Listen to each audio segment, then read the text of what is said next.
Thank you. So, well, I didn't think about this for these lectures, but actually, since I've been asked about the pointers before, and if somebody else needs to some primary on pointers, just ask and can go for it, even later on in the afternoon. Well, actually, I guess it's very useful that you understand the running model that you have in the Unix system and the difference between the stack and the heap. Okay, so, well, just joke at the lectures. So this is we will not take that much. Okay, just a few minutes. So this is the memory model that you have on Unix, but actually it, holds for basically all the operating system. So what happens when you execute a program in your machine? It happens that the operating system gives back to the program a memory space, okay, which is virtually addressed, in the sense that the addresses that the code sees in his execution are not real code in memory, are just virtual codes that goes from 0 to 4 gigabyte, okay? Can be more, if more is needed, but this is not that every time that you execute a program, you allocate 4 gigabytes of memory, okay? Otherwise, you could run out of memory just in a few seconds, okay? You could not even boot your computer, of course. It is a virtual space, okay? So a virtual space in which the first more or less gigabyte is kernel space, so it is the space in which your program can interact with the host operating system, okay? And then there is a randomized offset. I will come to this later. And then it begins the so-called stack. And then here, after some, again, random offset, there is some space for libraries and other stuff you can interact with. The libraries that you have linked with your program, okay? For instance, you have the standard libraries of C, which printf or whatever it is are, okay? And that part of the code is not compiled when you compile your program, is somewhere, okay, in your hard disk, or in the memory if they have been already loaded, okay? And you don't need to replicate that code for every time that you run a program that use that library, okay? It is a shared library that is resident in memory somewhere. And by meaning of this segment here, you can address that memory, okay? So the operating system actually will take care of this, okay? Then here is basically the sorry, this is the zero address, and this is a low address, and there are high address in memory. At the beginning of this region, there is the text segment, so the code actually that you have to execute. Then there is the data segment, that are the data that are initialized in your code. For instance, a string, hello world, is here, okay?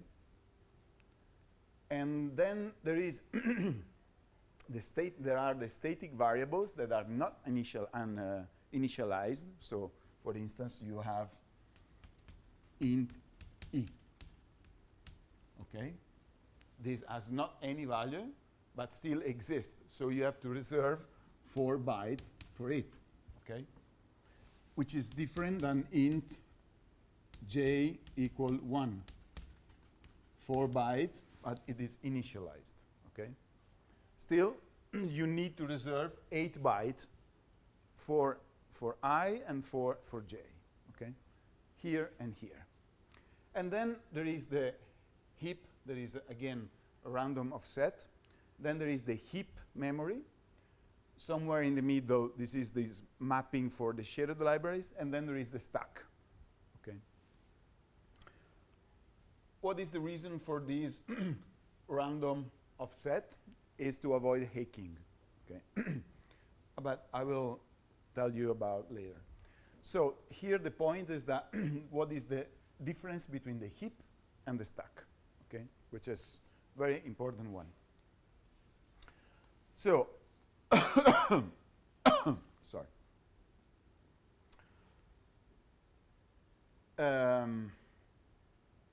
Let's say that you have a function 1, okay, that calls a function 2, okay.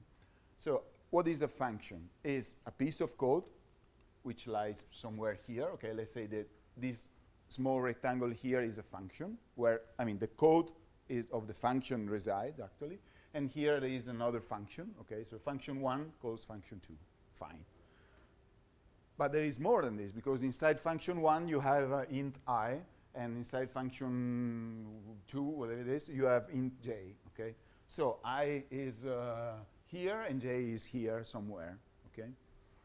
Fine. But then you can, I mean, if, no, sorry, I say something stupid, because these are global variables, okay? I'm mistaken, sorry. These are global variables. So variables that are visible from all this code here, okay? So typically you have the include files, all vars, whatever it is, you have this included in all the code units that you have, okay? For instance, I don't know, typically you have in a parallel program, you have the total number of tasks that you have. This is something that most probably you will use everywhere and must be accessible from everywhere. Okay, so this is a global variable, uninitialized because it's a runtime. Okay, instead, these variables that are inside the functions and that live just inside the functions, okay, resides in the stack. So a function is the code plus its variable that lives just inside that function. So can you go back, please? Yeah. So you say that BSS is the global variables? Uninitialized. No, nothing. Okay. And data segment? Data segment are the initialized. Static okay, in C means global. Okay. The stack, in the stack you have the temporary variables. So the variables that, yeah, the variables that have limited scope. Okay. Okay, so the scope is the, okay. Is that clear? Okay. So now you enter, you have your main, blah, blah, blah. The main calls function 1. So function 1 has its own environment, okay? Its own scope. So as soon as you call function 1, you have to create, let's say that in function 1 you have a j, I, some double, whatever it is. You have to create this space, okay? Because variables are memory regions, memory location, okay? And where you create that? On the stack.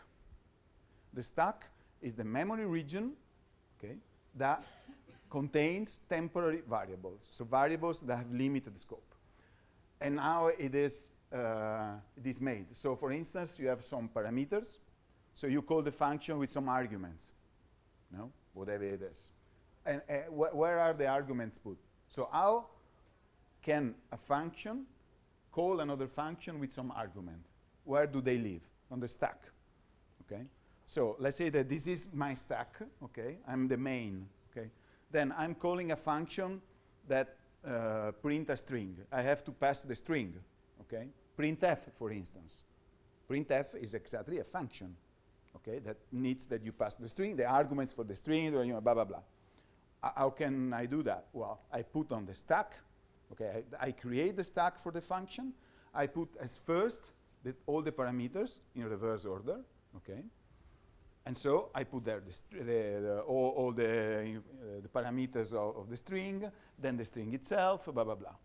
And then the return address, because when the function ends, it has to return. Where it has to return? To the next instruction. So here is the call, and here is the return address, okay? So in the stack, I put all the parameters and then the return address. So I know that the return address will be the last one that have been put there, okay? Then I create all the local variables of function 1, I, j, whatever it is, okay? What does mean that I create?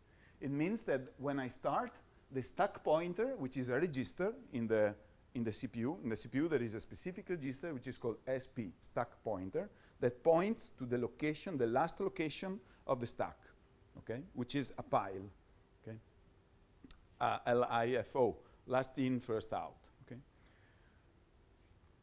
Create means that I decrease because the stack increased downwards, okay, so I decrease the stack pointer. So if it points here and I want to create 4 bytes, I decrease by 4 bytes, okay.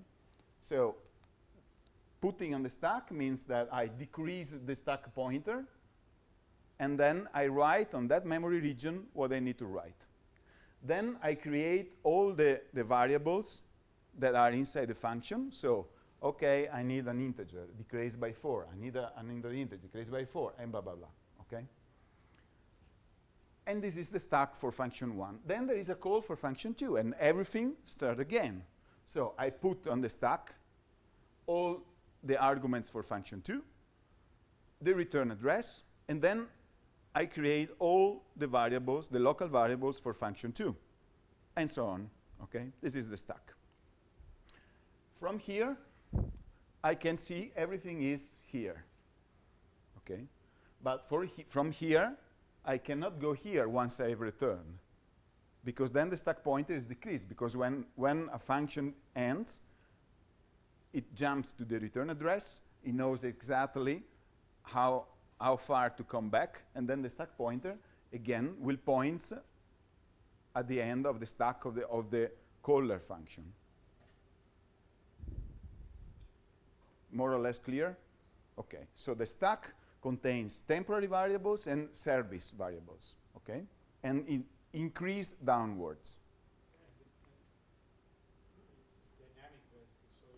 It's dynamic, basically, so It's dynamic, exactly. It's dynamic. It grows and it shrinks. shrinks depending on Exactly. And it has a scope. So the scope of function 2 is more limited than the scope of function, the scope of function 1 is more limited, okay? Because then everything will decrease. So function 2 can access the stack of function 1, but not vice versa, because the stack of function 2 will not exist anymore once you return from function 2, okay? The definition of you have one stack for every process, PC, subroutine. That is an argument for tomorrow. Yeah. But a program has one stack. Anzi, a process has one stack, okay, which is different. Okay, then, this is too much details, but this is basically is what I say. This is the base pointer of the stack, and this is the head pointer to the stack, okay? So this is fixed and points at the return address, so every time I know where it is, and that is the highest or the lowest actually memory allocation in the stack. Fine. Well, as I say, now the stack is a bunch of local memory that contains local variables, and what the heap is, okay? So you say, well, we have the stack. Everything is perfectly clear, no? I mean, all these lectures arose because one student raised the hands. He was a software engineer, and he said, but at the lectures, they say that to use the stack because it's much faster than the heap. Okay, so what's the difference between the stack and the heap? And is that true that the stack is much faster than the heap? Well, so the heap actually is meant for dynamic allocation, whereas the stack is meant for static allocation, temporary static allocation is meant for. So here I say it's most natural use. Actually, you can dynamically allocate even in the stack, but carefully, okay? Why? Well, so let's say that, so this is the heap and this is the stack, okay? So this is let's say the main, okay? The heap is visible from everywhere, in principle. So let's say that we call the function 1. So here is the stack of function 1. Here are the parameters, so the arguments. This is the return address. So this is the base pointer and the stack pointer. Okay, this is the stack of function 1. Perfect. This is all the stack that you have that is limited. Normally, in a Unix system, it is 8 megabyte. You can change this, even at runtime from inside your code, if you need that. Okay, but it's limited, 8 megabyte. Instead, the heap is not limited. In principle, the correct use is that data of extreme importance, accessible by all functions, must be in the heap, because the stack has a limited scope. Okay. So then you call function 2 from main, not from function 1. Okay, and then you change. Now, the stack of function 1 doesn't exist anymore. It exists the stack of function 2. Okay, so you see here, what was written here doesn't exist anymore. Has been overwritten by the new stack. Instead, here, all the data are still there. Okay. Well, now function 2 calls function 3. And function 3 can access the data in the stack of function 2. What means is that, for instance, from here to here, you can pass a pointer that points to a variable, a local variable of function 2, for instance. Okay? Okay, so because of the nature of the stack, it is obvious, as first, that you cannot put very general variables in the stack. So to use the stack instead of the heap is ambiguous, an ambiguous statement. You can say, but I mean, the main has it as it's the stack, you know? So if you put everything in the stack of the main, everything is accessible from everything that is called by the main. Yes, that's true, for sure. Well, however, one of the main advantages of the stack is that it's small. So the point is that more or less all what is in the stack can fit in the cache. That is why it can be done fast, because everything is close by definition in memory, because it's very limited. Okay? So I, J, blah, blah, blah, they will be all very close. So once I access J, I also put in memory I also put in memory J and whatever it is, okay? In the same cache line, for instance, if I have very few, okay? If I have 8 doubles, local doubles, all of them go in one cache line. So this is an advantage, okay? It's in the very nature of the stack. Okay. You can use this to dynamically allocate on the stack. Okay, normally you have a static allocation in the sense that this is an integer, this is 4 byte or whatever it is. Okay, but in principle, if you want, you can do that and have a dynamic allocation on the stack. You don't need to free, because by definition, when you return from the function, this memory region doesn't exist anymore. Okay. Okay, so you can increase after the dynamic allocation, because the static allocation is done because at compile time, the compiler knows perfectly how much space do you need in the stack. Okay? You perform a dynamic allocation, you decrease the stack point. Fine. So if you go to your operating system and you ask for ulimit minus s, it gives you 8 megabytes, more or less, I'm quite sure.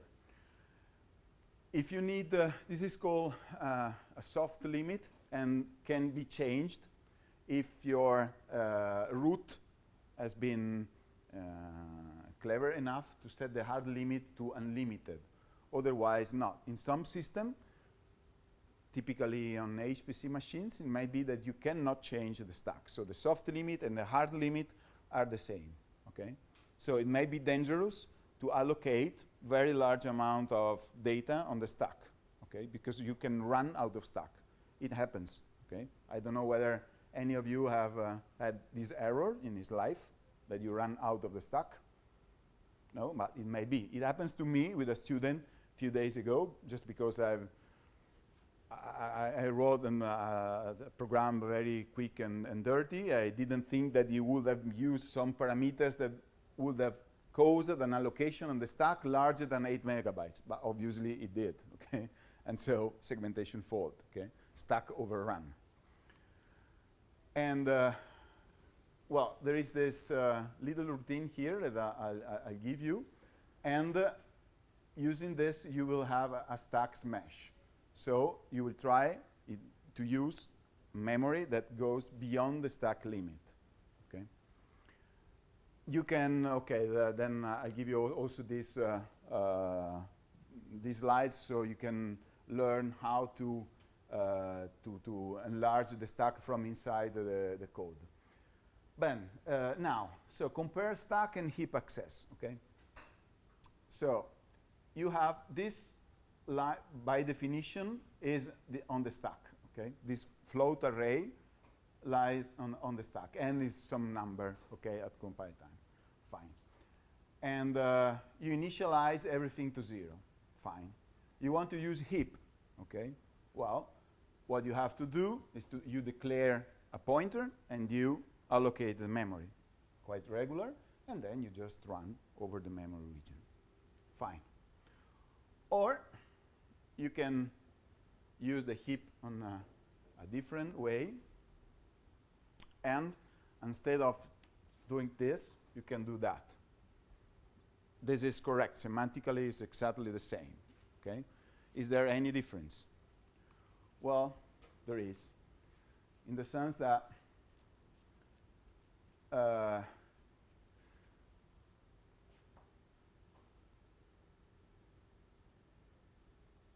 well, this is accessing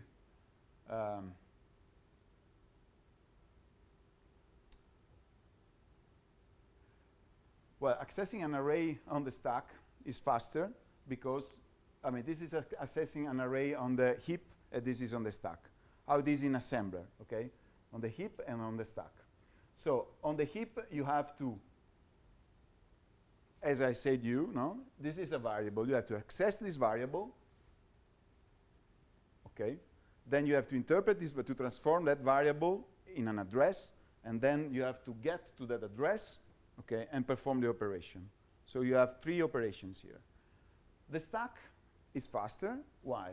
Because you just refer as an offset from the RBP, which is a register. So it's still in your CPU, still there. Okay. So it's quick. You don't have to recall from memory. This is a variable, okay? So you have to recall it from memory, exactly as any variable.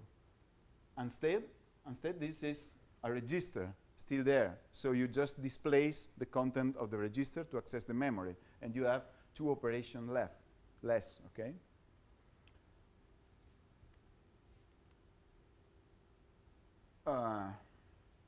Instead, as I said, to access an array to the pointer of setting is like this, much more operations. However, if you do like this, okay, and you look at the assembler generated, you have exactly the same than the stack machinery, okay? Because you put this in the registers and you just displace from the registers. Basically, you mimic the stack Exactly. by means of the value Exactly. put into the register. Exactly. So you can be as fast as the stack, but still the point is you should not confuse the stack and the heap, because their very nature, intrinsic nature, is very different, and they have different meanings, and it's really damn important that you respect this, or at least that you understand, okay? That is what is called the running model in the Unix and the memory model of the operating system, and when and where the things must be put, okay? Yeah. Well, how is the stack connected to the cache memory? Like, is whenever does the stack always, as a first choice, go to the cache and then to the RAM, or is it? I mean, who decides? No. basically how? Who decide? As in, is it in my code, What exactly? I missed. The- Where to put the stack, basically the stack memory. Where to put the stack memory? The stack memory and the heap memory are exactly in the same. There are no special locations. So you have your run is a long string of bytes. Okay, it's basically a line of bytes from 0 to whatever you are, 32 gigabytes. Okay, it's just a 1D stream of bytes. So things are much more complicated. I should tell you about paging, whatever. But okay, let's say that then you run your program. The operating system allocates some memory at request. Okay, and so let's say that it says, okay, here is your 8 megabyte stack. Okay, and here will be your heap. It depends on how much you require. Okay, but still they are in the RAM. Okay, there are no special meaning. Okay, the point of the stack is, since it is meant to collect only variables with very limited scope, it normally is small enough to fit in the cache, but not because it is in the RAM in some special location. Okay, it's just a consequence of its nature. Okay. Before you were referring to the virtual memory, and now in that layout you are referring to the physical memory. Yeah. The places are inverted by now. No, that was just random. No, that was just random. You don't know. You don't know. Virtual memory in fact, Virtual in the sense that you see that memory, okay, as you see, is a continuous stream from 0 to whatever it is, 4 gigabyte okay. But the point is that you don't know actually where that memory is physically in the real memory, okay. But I mean, if you had to care about this, I mean, that would be a nightmare. So the operating system just is hiding this detail from you, so that you can just think that your memory is a contiguous block of memory. Okay, even if you allocate an array on the heap, double star whatever equal malloc something. If you use malloc, you are not guaranteed that your memory is contiguous. For instance, you ask for 1 gigabyte. It may be that that gigabyte is not contiguous, it's just broken in small pieces of 1 megabyte, 1,000 pieces of 1 megabyte. And the operating system will manage, I mean, to understand how, but you don't know. memory allocation fragmentation. Exactly. You have to use calloc, with that calloc, C means contiguous allocation. And so in the standard, by definition, that function guarantees that the allocation is contiguous. If there is not a contiguous piece of memory large enough, it fails. Okay. So these are all details that are hidden for you by the. But I mean, I think they are really important to understand. I mean, what is happening, what is where, and so on.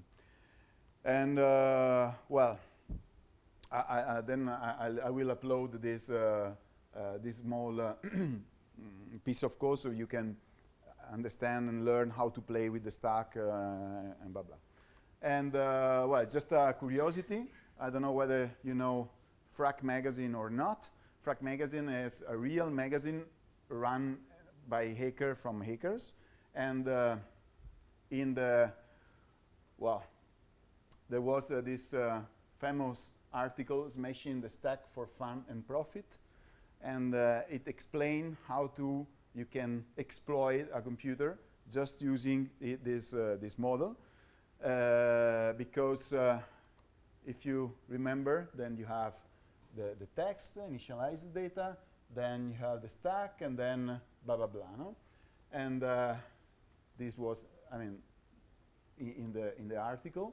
What you can do, for instance, is that if you know, just really a curiosity, very short, just let me go at the beginning. If you don't have this random offset here, you can, for instance, put some kind of variable in the stack that goes in the kernel space purposely. Okay? Purposely. You can smash, it's called smashing the stack. you can get in the kernel address, and if you are clever enough and know what you're doing, you can exploit the system and get in the root privileges, for instance. Okay, so that's why there are these random offset here to make this more complicated. Otherwise, the point is that if you run enough, if you don't have this two offset, and you run enough times a code, you can understand where, in mapping all the addresses, you can understand how the addresses are, so you can understand where the stack is, where the kernel space is, and where this space is, and you can try to, there are ways to exploit, and there was a very famous article, okay, this kind of one of the most basic tricks to exploit a system. So it's damn important to understand the stack and the heap. Okay, so just, I thought it was, quite significant to know this kind of thing. Well, Stefano, tu volevi mostrargli liquid, eccetera, degli esercizi? Yes. Let me just. Otherwise, No, I can. I have a few slides on liquid, and then. Yeah.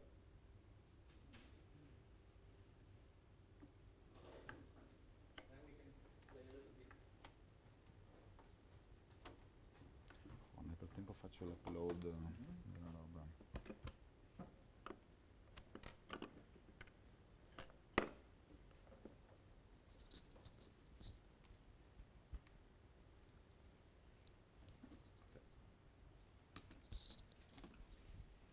Okay. So, what I would like to show you now is a little bit about the tools that one of the tools that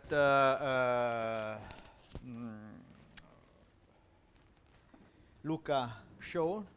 I have a presentation that with many slides. Many of the concept has been already presented. Okay, so I don't want to go on all the slides, but I will just check which are the slides.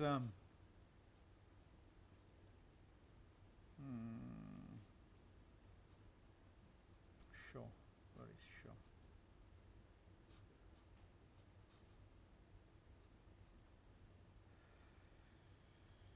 Why do I have this strange?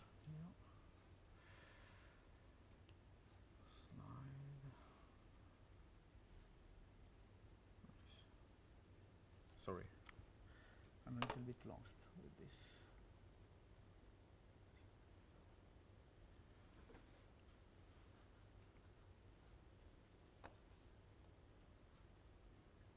Start from.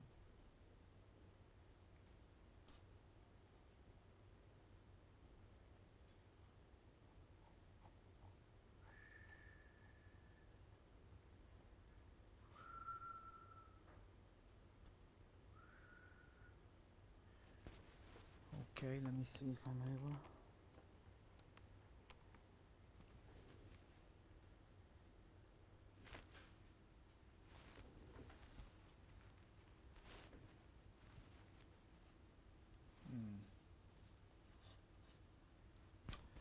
No, it's not what I would like to have. Let me see now. Slideshow. Start from current slide.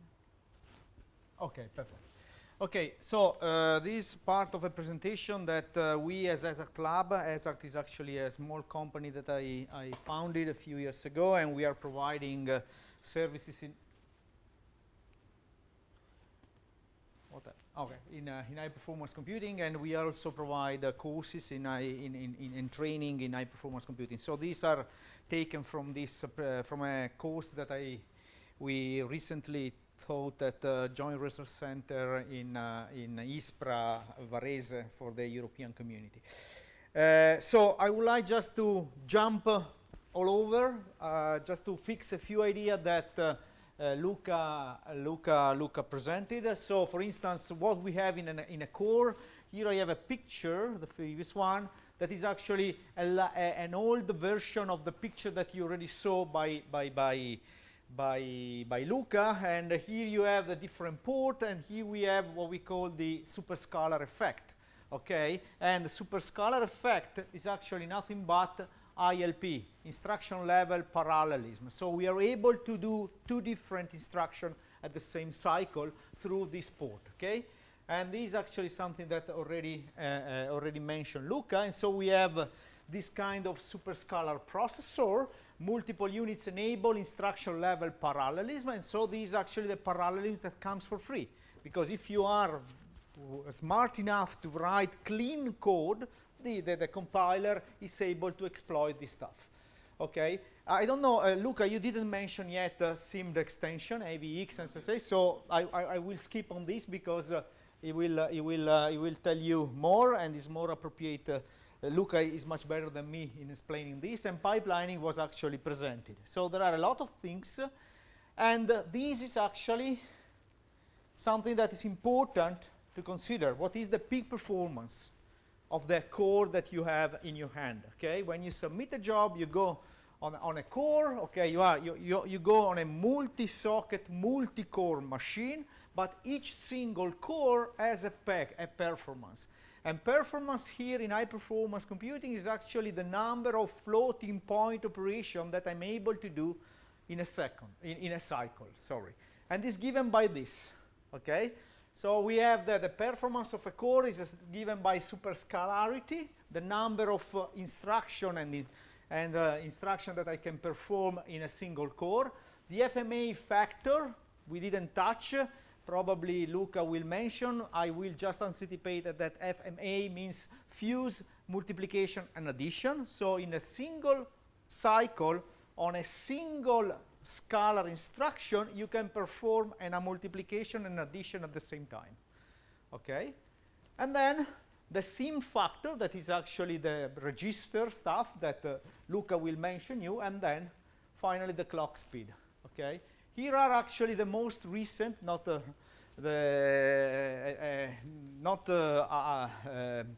state of the art, because Broadwell was actually out the first quarter of 2016, and on your cluster you have Sky Lakes for sure. You have some Broadwell, but you also have Sky Lakes, I see, so something more gold and whatever.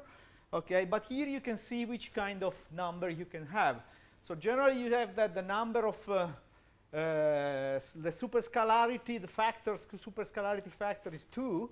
If you have FMA factor, like for instance in Broadwell in Ashwell, you have a factor of 2 here, and then these are actually the register operation that you can perform 4 operations at the same cycle by means of register. Okay, so multiplying all this stuff together by the frequency, you have this number. That is the performance of a single core. That is, for instance, 35.2 for the Broadwell, 35.2 gigaflop per second. So what does it mean? That in 1 second, I'm able to perform something like 35 billions of operation, floating point operation. What are these floating point operation? Floating point operation are the most simple one, of course, multiplication and addition, nothing but than that. Okay, so peak performance is something that unreachable. It's something that is there, that is quite fun, that is quite important for vendors, because they come and say the new processor is able to perform this kind of speed, okay, and you will never reach this speed. So this is actually the main frustration high-performance computer scientist, because peak performance is no way reachable. There are some specific cases in which you can reach something like 99% of the peak performance, but it's very specific. When you mentioned this single instruction multiple data factor, you refer to the fact that you have a long register. Correct. So you can perform, for example, on 64 bytes, 8 contemporary addition or whatever. These are exactly the register. I didn't want to go into the specific because Luca has a wonderful picture and it's a wonderful, but it is exactly this. So you have a long register that you fill in with numbers, and then you do a single instruction on multiple data, SIMD approach. And then in one single cycle, you're able to do 4 operations. Now this number is 8 for the most recent Sky Lake processor. Okay, the point is actually that this is actually looking at just a peak performance is good just for the top 500. Do you know top 500 list? The top 500 list is actually the list of the most powerful high performance computer platform on the planet. Okay, and so every 6 months the top 500 list is published, and there is a ranking. The first machine is actually the most powerful machine in terms of in terms of performance that you can obtain on a specific benchmark. That is called LIMPAC, and we will try to run on the cluster here. Okay, and LIMPAC is able to reach the best. Is able to reach something on the best machine. You can get 85% or 89% of the peak performance, no more than that. And when you are able to get 85% on LIMPAC, it means that you spent several months in trying to optimize LIMPAC. Ask Cineca people about that, because there are people at Cineca Cineca is actually the supercomputing center in Italy. You know it very well, I suppose. Some of you probably use the resources over there. And they are actually right now, the largest system that they have is actually around 12 or 13 place. In order to get at the 13th place, you need to tune, optimize your code, and you spend hours and hours, days and days, weeks and weeks in order to get the right number to be part of the top 500 or the top 20, like in the case of large supercomputer center at Cineca. But for you guys that are actually users, standard user or sophisticated user, peak performance and the LIMPAC performance is not really what you need. Okay, because what you want to do is actually that your code that is doing not just multiplication and addition, but does real science, so a lot of trigonometric function, a lot of square root, and so on and so forth, a complex algorithm. Generally, the average now is actually in the order of 10%, 5% of the peak performance. So there is a lot of computational power just unused, or that you are not able to exploit. And that's actually the meaning of this course, and the meaning of trying to understand a little bit better, because if you are using the right tools, you can improve a little bit this. That can have a big impact in your time to results, in the time it takes you to get the results. Okay, so peak performance is something you have to know, just to know that there is a lot of room to improve any kind of code on the system. And by the way, LIMPAC is nothing but a LU decomposition. And on this LU decomposition, a matrix operation, and this on LU decomposition, roughly 85, depends on the size, % of the time is actually used to do matrix-matrix multiplication. And matrix-matrix multiplication is actually one of the most common operations that you can perform on a computer, okay, but still is not actually the stuff. And matrix-matrix multiplication, as we will see later, is actually one of the best things that you can do on a computer, because it's able, for some, with the sophisticated algorithm that you can have, it's able to exploit a lot of this stuff, especially this. And also it's able to exploit a lot of the cache mechanism that, and the memory hierarchy that Luca mentioned this morning. Okay, challenge for multicore relies on the effective exploitation of multi-threaded parallelism. This is something that we will see tomorrow. Memory wall was already discussed. And here is actually what you have. I'm a little bit anticipating, but I think it's important now to fix. Is actually the parallelism and the shared resources on a shared memory node. The nodes that we are using right now on your, or you are using right now on the cluster. So you have a core, a socket with a CPU. This is one CPU. This is another CPU. Okay, and on some nodes you also have GPUs, correct? And by the way, Michele was able to have, we have a dedicated queue with a GPUs card as well. So we can do some tests in the next couple of days. Here I would like just to show you where is actually the parallelism and where is the optimization. So parallel resources, number one, here, execution, SIMD units, what we already discussed, register, vectorization, single instruction, multiple data. On a single operation, I'm able to do this single operation on multiple data. So I have a parallelism here, okay? Then, at CPU level, I have the parallelism given by the fact that each CPU is a multi-core CPU, okay? We have actually a bunch of a variety of different CPUs on the cluster that you're using. I saw nodes with 4 sockets and 18 cores each socket for a total of 72 cores. That is quite a large number of CPU cores that can be used in parallel just within a single node. And so this is another important parallel resources that you have to use. Okay, you have to learn how to use, and this will be done tomorrow. This will be actually presented tomorrow by means of a shared memory approach. Another important point of parallelism is actually the cache levels. Okay, Luca mentioned that we have cache level 1, then cache level 2, and generally on this Intel architecture, we have a cache level 3. And cache level 1 and cache level 2 are actually private to the core. Okay? So this means that these are parallel. So I have 5 or 4 different L1 and 4 different L2. While L3, that is this last, is actually shared among cores. Okay? So again, this is actually something interesting, another interesting aspect about the parallelism.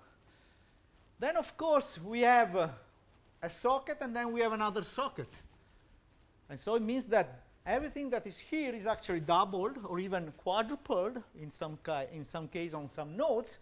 And so this means that I have also the socket domain. And again, this is another level of parallelism. We are again within the node. Okay? And then a further level of parallelism can be given by the fact that I have GPUs allocated and inserted into the nodes. GPUs are very good for some kind of project, for some kind of algorithm. Okay, there are excellent algorithms for that. We will, if we have time, I have an exercise that I propose you to study when it's convenient to use a GPU and when it's convenient using a CPU. And try to find out the trade-off between the two kind of system. In any case, on a single node, modern single node that you have on your computer, on your high-performance computing cluster, you have this kind of parallel resources ready to be used. So, from your side, you have to learn how to schedule, how to write your code in order to allow you the execution and the SIMD units. You have to learn how to use correctly the cores in parallel. You have to learn how to use the memory in the right way in order to make the cache levels to exploit well the cache mechanism. And then you also have to know where things are because, and now let's come to this side, we are sharing things. Okay? We are sharing, and when we are sharing, that is actually where Blocking something. Exactly. Sharing means that maybe when you need something, someone else is using it, and so we have to devise tricks in order not to have contention of resources. The first things that we are sharing is L3, the last level cache. Okay, and so these are. The other important point that we have is actually the memory bus per socket. Memory is shared within the socket. Okay? And then we have another memory here that belongs to these sockets. Of course, we are on a shared memory architecture. Remember what Luca told you this morning, memory. The most simple case is actually that memory is flat. Memory is no longer flat here. And by the way, it means that going from here to here takes some time, have a cost associated, but going from here to here have a different cost. Do you see it? Just look at the the path that you have to go with. Here you go down this way, okay, that's fine. Here you go down this way, then you have a coherent link, and then go to the memory. Of course, this is a shared memory architecture, so any of these cores can access any of the location in the memory you have, but the cost is different. And this is why we call it NUMA architecture. That stands for non-uniform memory access. Okay? And so if you want to be performant, and if you want to see your code to scale well, that means that it's actually able to exploit all this complicated system, you have to take into account very clearly that when you go from here to here, it takes more time than go from here to here. So for instance, it means that when you are allocating your array, and you are planning to use just 4 cores, be sure to allocate the array here, and not here. And again, I have another simple example that we can play later, in which we try to allocate an array here and use it from here, and see that the bandwidth, so the velocity, the speed of accessing the memory is completely different. Okay? So these are actually the things that you have. So we have the memory bus per socket, we have the inter-socket link, okay? We have PCI buses, that is actually where my GPU are connected. And then another important point, especially for people that are doing bioinformatics and bio stuff, I/O. I/O is actually another important issue on high-performance computing that is actually getting more and more important, okay? Because, I mean, we have now to deal with a lot of data, okay? And writing and reading data is actually the most expensive and the slowest operation that you can perform on a high-performance computing architecture. And again, we need parallelism also there. And we need, for instance, a parallel file system that, if I'm not wrong, you don't have on the cluster at the moment. Okay, so that's actually the situation. So a complex picture, really a complex picture, that is a little bit even more complicated when, this shared memory, yeah. Let me see, this is actually probably the idea that tomorrow will be explained, parallel programming model and multi-threaded. We are actually using a single node, okay? And so we have that all the processes are actually working through the memory in this way.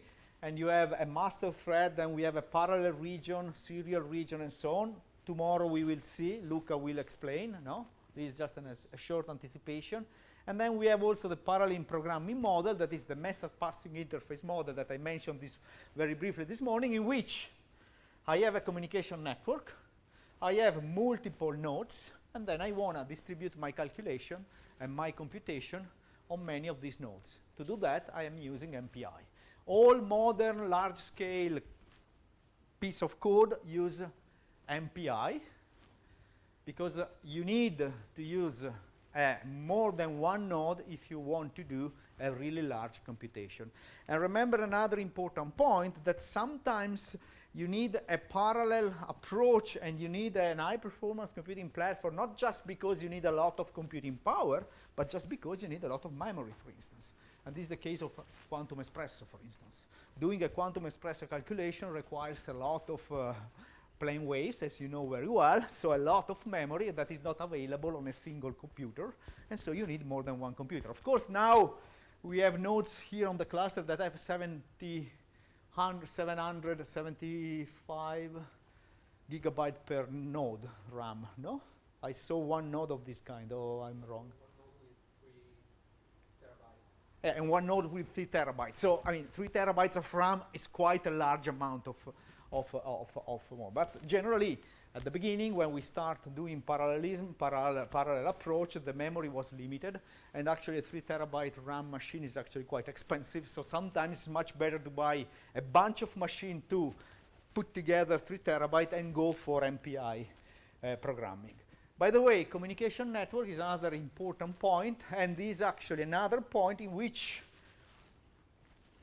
you can have bottlenecks, because you have to communicate between them, and the speed of this communication network is not comparable with the speed of your memory. So again, if you read some memory, if you need a data here, you don't ask, the path is actually no longer this, but is actually something that goes down and comes here. So here you see the picture. So a very long trip. And again, I have an exercise that compares the speed it takes to move a data, to take a data within the same core, within the same socket, sorry, the red path, within the same node, the blue path, and across different nodes, the green path. On the cluster here, we have a quite good network because we have InfiniBand. I don't remember, I didn't check, but I don't know what is the speed of the InfiniBand. Is QDR or is actually FDR? FDR, 56 gigabit per second, actually. So again, peak performance is not really 56 gigabit per second that you have available, but it's a little bit less, but fine, enough. And then again, latency is another important consideration.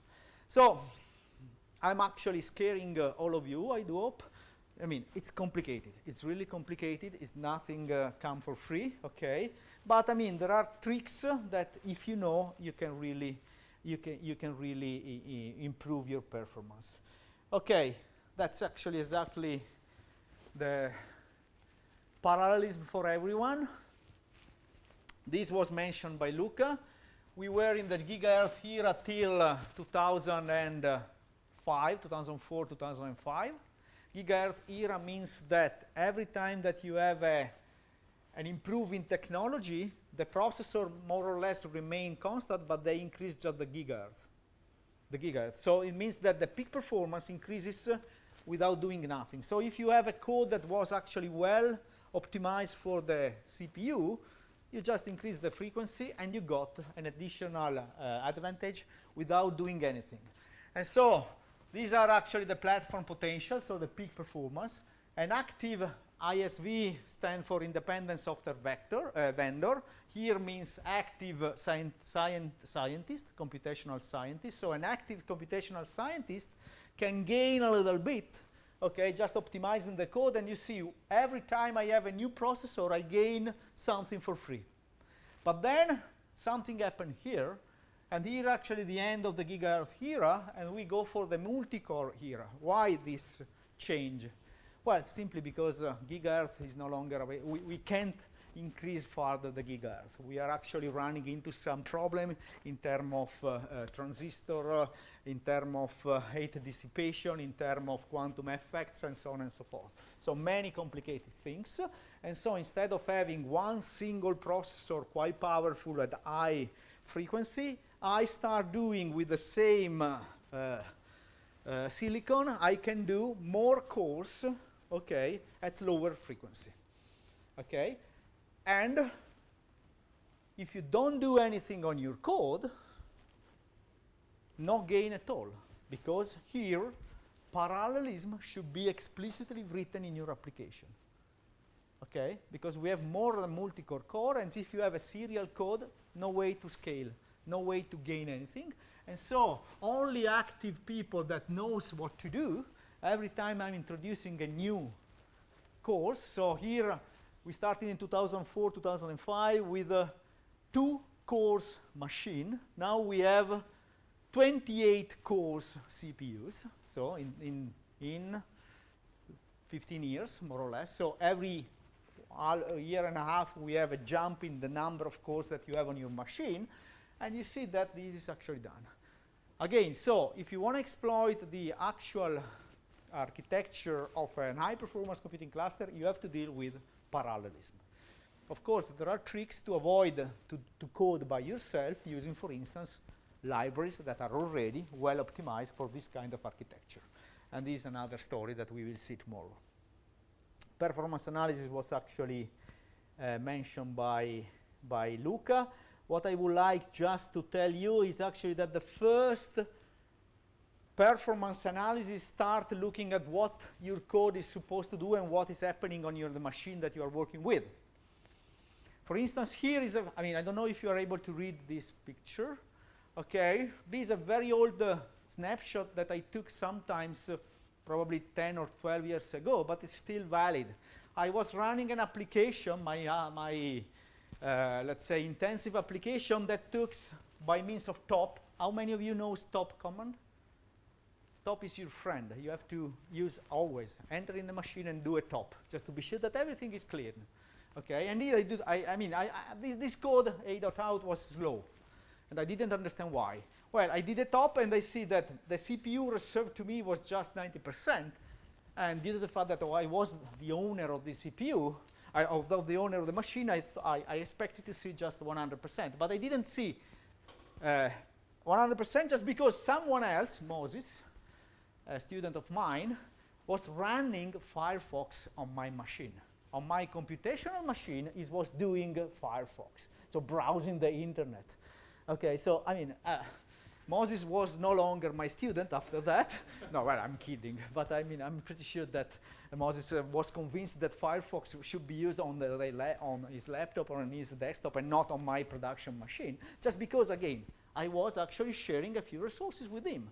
And this is not a machine dedicated to browsing the internet, but also dedicated to do a little bit of science, to run a scientific application that pretend to be science, let's say it this way. So there are a lot of tools that actually can monitor a little bit. So the first thing to do is actually not profiling your application, but profiling your node, just to be sure that something is going, that everything is going well.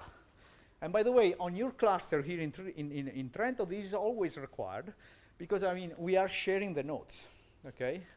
And due to the fact that we have nodes with 72 cores, I mean, you can't reserve 72 cores for your computation that just need 8. So you have to be sure that what the other people are doing on the cluster are not affecting too much your activity on the cluster. That's it.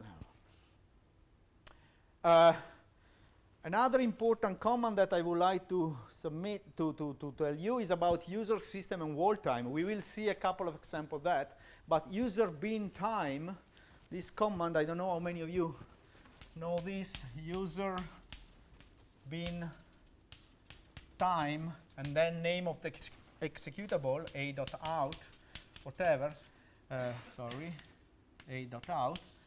This actually is an important command that tells you a little bit again of what is happening in your application. We will see a couple of examples later, okay?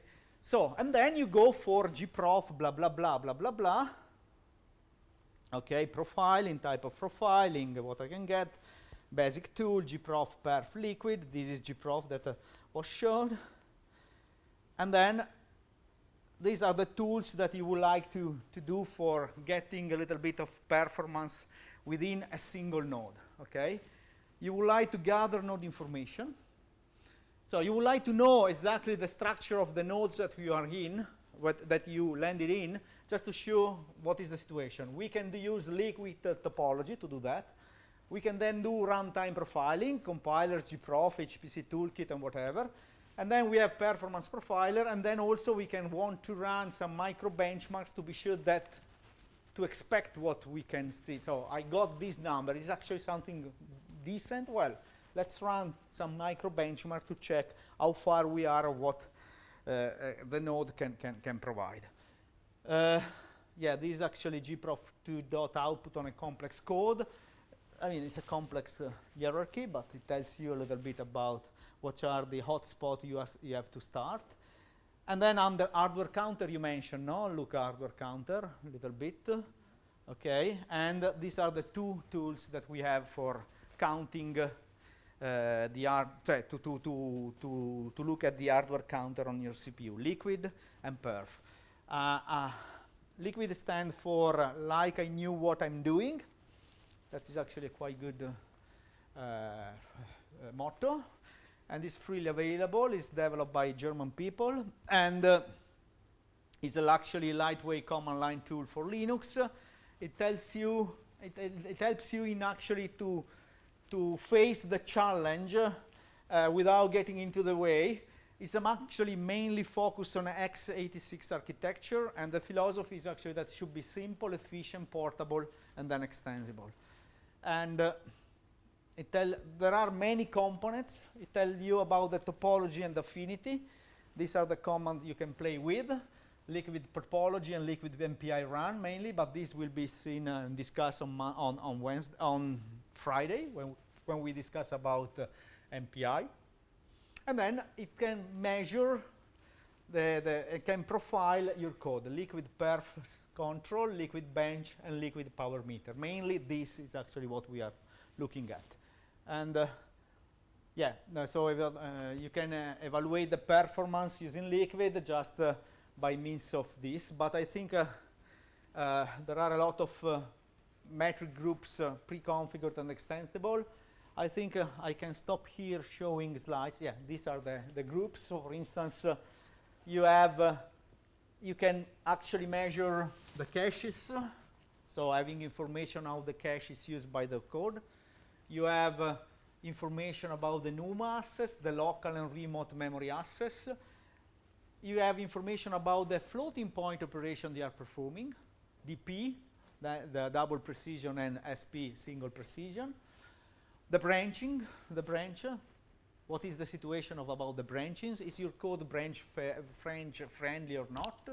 And so a lot of this kind of operation you can see. L2 caches, so you can see the miss rate and the ratio between miss and hit, just to understand if your memory pattern of your application is good enough for the processor that you are working on, and so on and so forth. So it's actually quite a nice tool, and we can play a little bit around. That's actually what you can get. For instance, well, here I am a little bit anticipating a few things, but I think that, well, how many of you knows what does it mean OMP num threads? You, just one, and the two, of course, that our people. OMP num threads actually is a way to set the number of threads in a multi-threaded application. So if I do this way, I will be sure that my stream.exe command over there is actually executed on 4 threads. And you see, and then I can tell liquid perf counter on 4 threads, and this minus capital CN03 says run on 4 threads. Okay, take as metric the flops DP and report what's going on. And here is actually the situation that you have. And you have a few information here that are actually always measured, instruction retired, any, and so on. And here actually the configure metrics, so floating DP, and you see which kind of information you can have. Okay, and then he's able to compute some derived metric for all the cores you run in your application. Okay, and what do you see here? Well, you see, for instance, that for this particular code that I will comment later, you see that the double precision number of operations, so the floating point I'm able to measure and whatever, is actually something like in the order of 122 megaflops. Okay? Megaflops. So it means that on this core, that is, I don't remember which kind of core it is, but suppose that is actually something like an Ashwell or whatever that is able to do something like 35 or 30 gigaflop per second, this application is able to deliver 122 megaflops. So something like 1/1000th of the peak performance. So this application is running at a very, very horrible performance. Okay, because I'm actually exploiting just 1,000 or less than 1,000 of the peak performance that I have. Why is this? And by the way, you can see also here that, for instance, I have no way to use SSE or whatever. So very little operation I'm doing. Okay, and why is actually this? You can't know. Okay, but you can say something here. You can say, I'm actually measuring this, and I see that my performance on density, on single precision, or well, on double precision is really ridiculous. Okay, but it takes some time to execute this code. So what is the conclusion? What are you learning from that? Well, you learn that stream is actually not a CPU-bound code, for instance. okay? Because it doesn't use at all double precision numbers. It doesn't do double precision. So it's completely, is not a CPU bounded code. So no matter which kind of CPU you have, this will always perform quite bad in terms of peak performance. This means in any case that there will be some other trick behind that. And the trick is actually that the stream is actually reading and writing from memory. Nothing but that. By the way, stream is actually a benchmark that measures the bandwidth of the memory. So it doesn't do any floating point operation, okay? But even if you don't know anything about stream, you can get that actually it doesn't do floating point. So this is actually the kind of information that you have to extract from tools like Liquid. Okay, so you run your application, okay, by means of Liquid, and you see which kind of results you have. And if you see that the number of floating point operation is very low, this means that this is not actually a CPU-bound program. So all the information about superscalar, sim, vectorization and stuff like that is actually not really to be played. Optimization technique here is actually the first things that you think is actually, well, here if I have to optimize, I have to look at the memory, the way the memory is accessed, not at the CPU, because I'm not doing any intensive CPU operation. Is it clear? So that's actually the kind of information that you can get out of this. Of course, of course, the point is actually that stream is actually, I don't know, 200 lines of code. So it's easy to run this way. But if you have your own application like Quantum Espresso, just to come back, I mean, Quantum Espresso is developed in Trieste, no? That's why I'm also citing it, and I played a little bit with him, not too much, but I mean, it's a complex code. Or LAMPS, was mentioned. LAMPS is another code that's quite complex, okay? So you can't think to use this guy in front of LAMPS. What you have to do, is actually to select a few. You take LAMPS or whatever, you run gprof, you see that on gprof there is a routine that takes 80% of the time, and then you say, Liquid, look at just the hardware counter when I'm executing this routine. And this way to do is actually by means of the marker API, the application programming interface, in which you say, this is my code, I include this liquid.h, and then I say liquid marker start this section, liquid marker stop this section, compute, and then check what's happening within this section with the hardware counter. And so I have a clear picture of what's happening in one specific section and not on all the code. And in this way I can optimize and I can understand better what is happening. Yeah, there was a question over there. About the previous slide, when Sorry.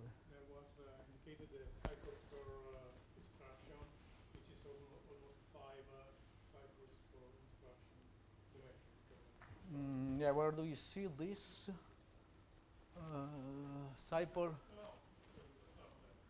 Second line in the template. Okay, yeah. Even without knowing that it is memory Bandwidth, bandwidth, memory bounded, yeah, bounded, exactly. it might write from this that we are waiting for the data Correct. before processing it. Yeah, Because exactly. typically the number of instructions that you can perform in a cycle Is one. should be at least one instruction per cycle. Exactly. That's another very good observation. So looking at this number, you can read and understand what's happening. Here, actually, you have that computing cycle per instruction is actually, yeah. What's happening? Okay, some data are coming, and I'm processing that. Okay, perfect. Correct. That's actually exactly the way that you can use it. And then the other important point here is actually that if you have a very large code, you can actually use Liquid. You have to modify your code in a very simple way to identify section about that. So what I would like to do now is actually, if we are able to connect on the cluster, okay. So, yeah, let me. Break, I guess. Huh? Yes, we have the break. Okay. Okay, so let's have the break, and then maybe I can show you the tutorial and then you can play by yourself a few of these lines. By the way, the tutorial is actually on GitHub, so you know GitHub, no? It's open, so you can get it, and I will, before going to the break, well, you can go for the break, but I will put my here. There are also a few exercises for debugging. So after we can go together, we can download the files, and if there are bugs or whatever. And so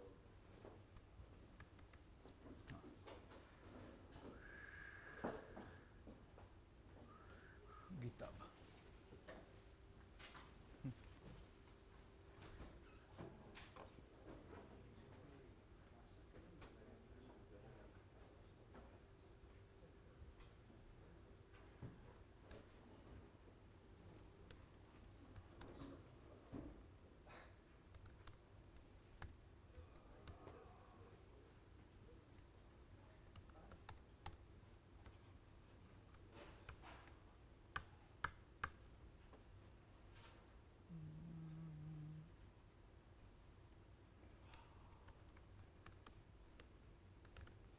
Okay.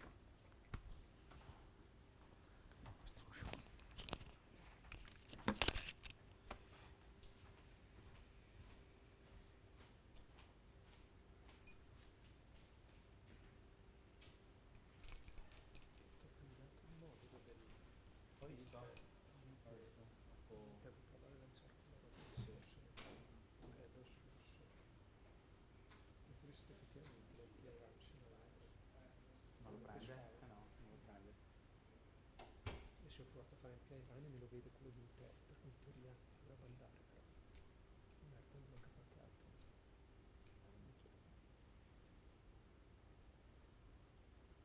Vieni al coffee break, stai qui, tanto per sapere se chiudere l'aula o no. sì, no, vengo va. Volevo fare l'ora, ma L'hai convinto rapidamente. non sono adatto.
robe dopo. Sì, come vuoi tu. No, no, era solo per. Così diamo anche un'idea di tempisticare. Aspetta, no, che adesso devo recuperarmi la password. Maledizione.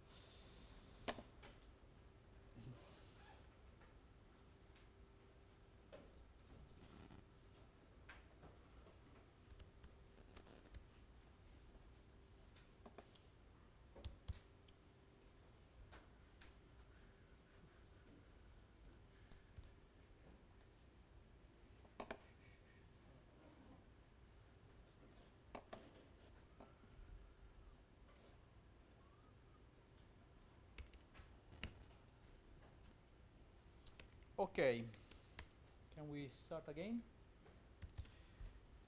So, I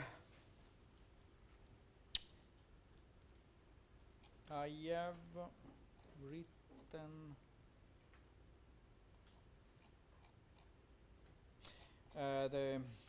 you can get the bunch of codes that I have here on GitHub.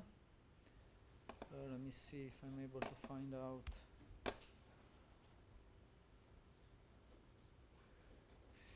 Are you able to read this? I put here.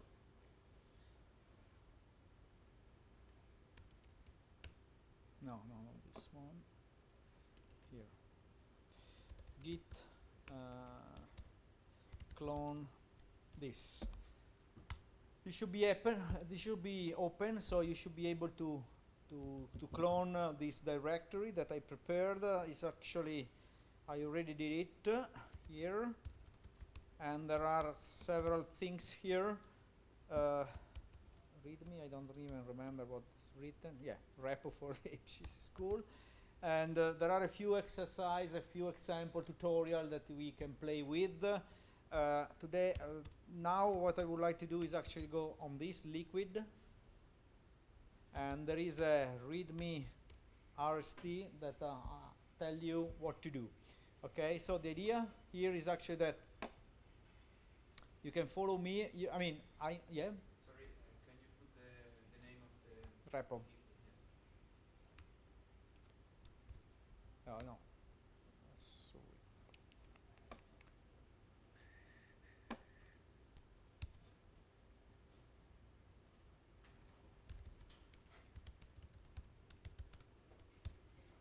Yes. Are you able to read the screen, or is it too small?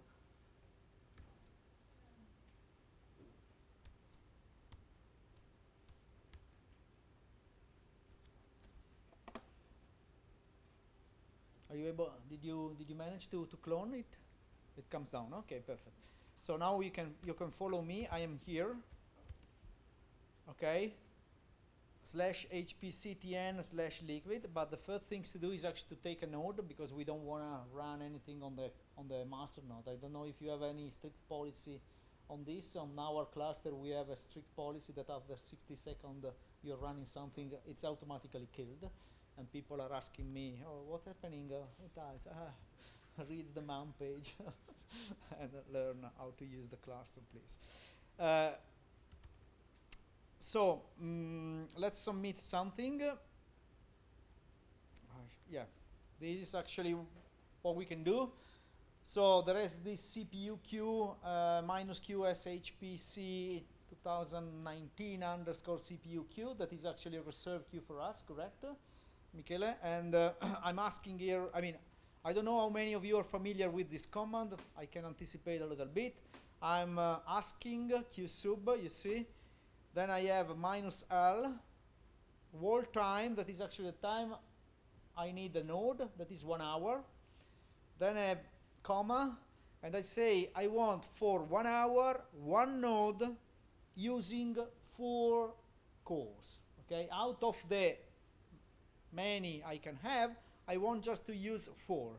And then I have this capital I, that means I would like to use them interactively. Okay, so the system will allow me to log into the node and use it interactively. Okay, how many of you are familiar with this syntax? Okay, how many of you is the first time you heard about it? Okay, so go, I mean, take your time to try. And this is actually the name of the queue that we have. So please note this. Here is Stefano Cozzini at HPC head N2. That is actually head node, the master node. Then once I submit, my prompt change. Okay, and now I landed on a computational node that is actually HPC C07 node 11, whatever it means. Okay, I don't know what is your the nomenclature that you use. Okay, but whatever. Okay, so we are on a node. Are you okay? Are we all on a node? Are we all on the same node, or do you have a different node? The same? What about you? On the same? What about here? All on the same? So, top. So the node top tells me a little bit of information, okay? How many of you are familiar with top? Okay, so you know what is happening. And I can see, okay, you are not allowing to show okay, this is actually security measure just to avoid conflicts and okay. Correct. Okay. So these are my node, and I would like to know a little bit about the node. Another important information is this. Cat proc CPU info tells me a little bit about my CPU. Okay. And you see that I have a processor 0 that is an Intel Xeon Gold, blah, blah, blah. A lot of information, blah, blah, blah. And you see that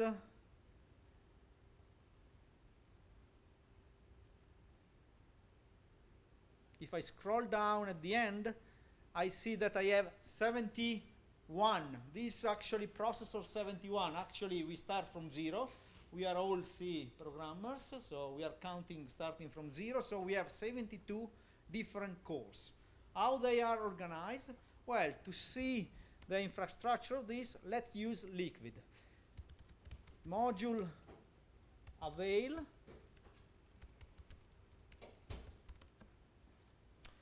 Module is a command that allows me to load some specific software or program or library or whatever, okay?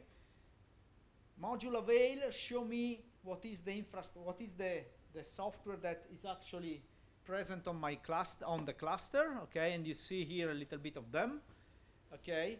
And what I'm interested in is actually on this, that is here. Ooh, Liquid, where is Liquid? Here, okay? How can I use Liquid? Well, simply enough, module load Liquid. Then I can show module list that show me which are the module listed. So which is the module that I loaded presently, and I say that currently loading module Liquid. Okay. I can also do, at this point I have all the command Liquid available. Lick and then tab completion, okay? And you see that here I have a few commands for Liquid, okay? And the one I'm actually interested in is actually Liquid topology. That show me a little bit of information about the structure of my node. Okay, if I try to run it this way, there is a lot of information here. I can pipe it into a less command just to show step by step. And let's go this way. First things we see here is actually that we have information about the CPU name. So it means that we have an Intel Xeon Gold blah blah blah, 2.3 gigahertz. So the frequency is 2.3 gigahertz. Is actually Intel Skylake SP processor. CPU stepping is 4. We will discuss CPU stepping tomorrow. And then I have the hardware thread topology, and they say sockets 4, core per socket 18, threads per core 1. That's actually the, so it's not just 2 sockets, it's a 4 socket machine.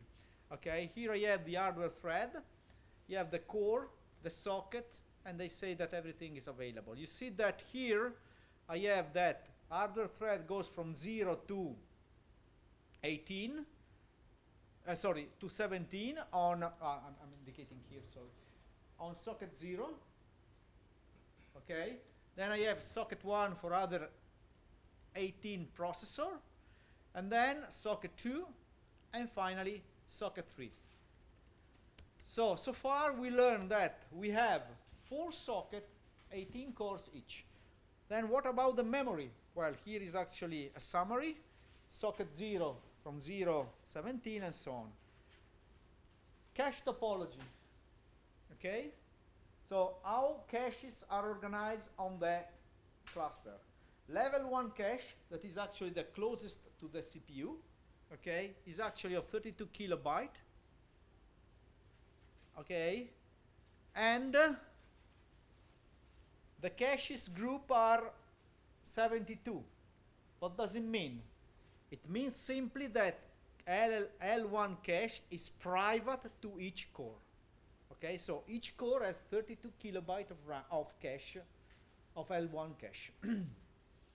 Level 2 is actually of 1 megabyte size, okay, and again cache group are 72 numbers. Again, a level 2 is actually private to the core, as I show you in the slides before. Okay, and finally we have level cache level 3, size is 25 megabyte. Okay, and you see that the cache groups here are actually 4. So the cache level 3 is shared among all the cores that belongs to a socket. Exactly. NUMA topology, non-uniform memory access. Remember, we have that domain 0 is actually the first socket, 18 processor. Then I have free memory, 47, total memory 62. And then I have distances. What does it mean, distances? Well, simply the distance between the other NUMA domain. Okay? The point is actually that we have a situation like this. I have socket 0, then I have socket 1, okay? And then you see the distance here, okay? And socket 2 and socket 3. Okay, so I can build a distant matrices. And I have this. Does it make any sense for you? What is Y10? Exactly, Y10. In the same domain, you have this distance to access the Exactly. So it looks like that. You have within the same domain the same distance, 1, 0, 10. That is actually a number. It means that a core here and the core here have distance 10. Okay? Then a core here and the core here has distance 21. Okay? And a core here, sorry, and the core here and the core here, with that again, this is again 21 and this is again 21. Violating the rule of geometry, okay? Because this should be a little bit larger, okay? Point is actually probably is arranged in a way that is this way. Okay, yeah? In fact, we are not dealing with distance between the cores, but between a core and the memory accessed by the memory controller of the other sockets, right? Yeah, correct in one part, but correct also, but not correct, not fully correct, because also it's the distance between the core. So you're right for sure, because you are actually the time it takes to go to the memory. Okay, but it's also the time it takes to go to the other socket through the memory. So yeah, you're right. Yes. Yeah. But let me check again this, because it's important. Okay, so this is actually the map that you have. And then here is actually the RAM. And this is the situation, okay? And please note one thing. The total memory for cores for a socket is equal to all. I mean, he's reporting 72.202.8, but it's actually something like this. This is actually a power of 2, if I'm not correct, if I'm not wrong. So this is actually 64 gigabyte of RAM. And so the total amount of memory is actually 256, correct? And so at this point, I have a clear picture of what's going on what is the layout of my architecture. Okay, and that's quite useful and easy.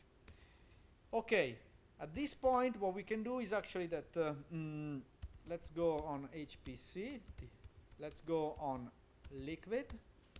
Okay, and on liquid, let me just read again the readme RST. So this is actually the liquid topology, -G, and then here you see the rest of the output omitted, and then what we can try to use is liquid perf control, okay, to see the performance.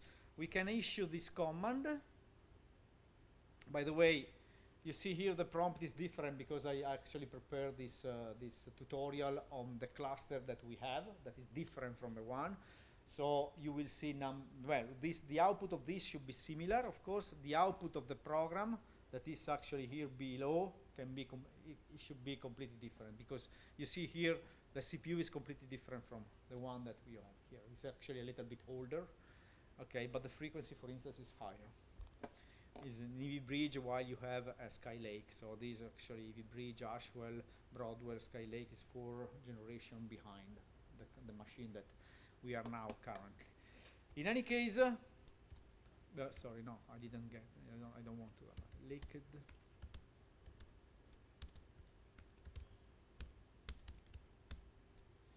-A, okay? So these are the group of performance that I can measure. And then I can do this, no? I can actually liquid perf control -G. The group I can choose, for instance, is actually L3 cache. And then I can issue a command, whatever command I want, for instance, an ls. No? Because remember, these are hardware counters. So this means that the perf command, the liquid perf, is actually saying, okay, you are issuing this ls. Okay, I'm actually now starting looking at all the counters that you indicated me, L3 cache counters, okay, for this command ls. And here is actually what you get. The table is actually quite large, of course, because I didn't specify any core, so I tried to run the command on all the 71 cores. Let's actually avoid this to be able to read it. So let's say -C, capital C1 on the first core.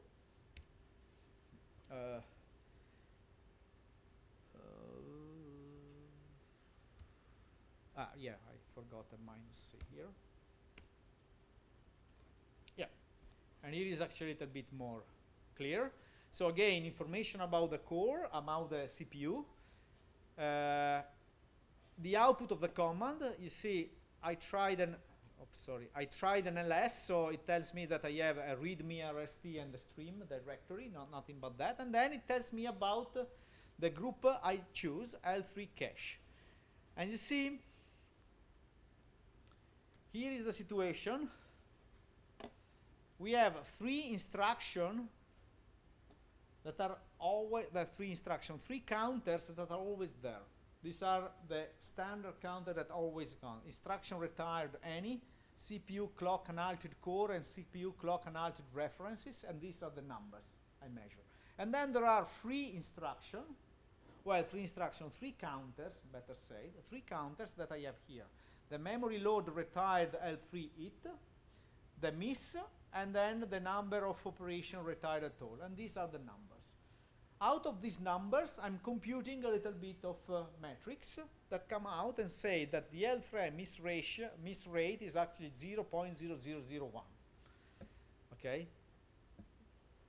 And the L3 request rate is 0.017. So ridiculous and small. Well, comprehensible. I mean, we can understand this. We are actually just doing an LS. It's not doing too much on the CPU, so L3 caches shouldn't be. There is something interesting here. Can you see here this? The clock is higher than Yeah, why? Why is this? Well, look at this.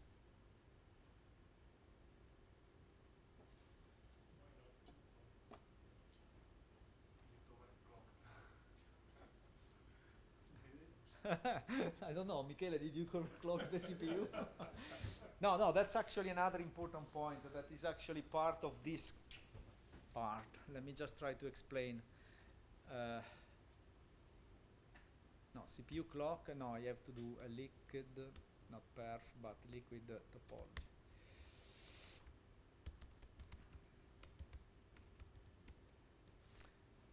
CPU stepping here. These modern CPU that have 18 cores, okay, have a nominal frequency of 2.3. 2.3 means that if you run on all the cores, okay, the frequency is 2.3. No way. But if you run on a less, on a smaller number of cores, frequency can be increased.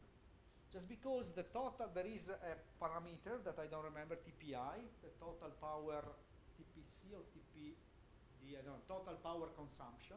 That is the limit of power consumption that the CPU can have. So, and generally this is set at 130 watt. Okay, so if you have your CPU fully loaded, it will consume 130 watt. If you have just one core, okay, used, the CPU say, well, I have a lot of thermal power. So what I can do is actually that I can increase the frequency. I increase, of course, the power consumption, but still within the total power consumption. And so this is why I have this CPU stepping over there. And my CPU here is allowed to use 4 different stepping. These are the so-called performance state of the CPU. And depending on the number of cores that you run on, the frequency can be increased or even decreased. There is a case in which the frequency can be decreased from 2.3 to 2.1 or to whatever. You can check on the specific, on the old specification of the CPU. That is once you have that all the cores are used and all the cores are using the vectors. These SIMD instructions. SIMD instructions are quite expensive in terms of energy, and so they have to decrease the frequency in order to allow to use all the sequences. And so generally when you compute the the peak performance of a system, you have always to know what is the peak the frequency associated with the usage of all the cores with all the SIMD instruction used. That is generally less than 2.3. Okay, that's actually explain this. I'm a little bit surprised to see such a large frequency. Of course, if you run, if all of you runs the command on all the CPU, on all the cores of the CPU, we should see a decrease in the frequency. Okay, so that's okay. So this. Now let's go to stream. Okay, stream is actually the code that is a benchmark, is very famous benchmark. Okay, invented or provided by Calpin, okay, Mr. Bandwidth. It's quite old, you see, and it does just 4 operations. It should be written here.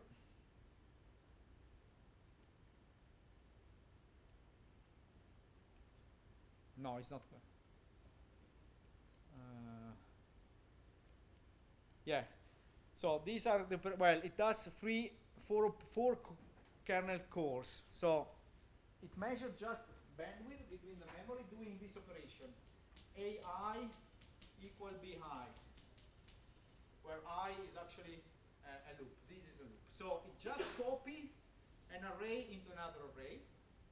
Then it does scale. It does this operation. AI is equal alpha BI. Multiplies an array for a number. Then it does a sum of array. AI is equal BI plus CI. And finally it does the triad operation or the subsy operation that is actually AI equal alpha BI plus CI. Okay? So four kernel, okay, in which I copy and read and copy from the memory. I read and write to the memory, okay? So, no floating point operation, mainly, because here we don't really have any floating point operation. Here we have one floating point operation per cycle, okay? So that means that I read once, I write once, and I do a floating point operation.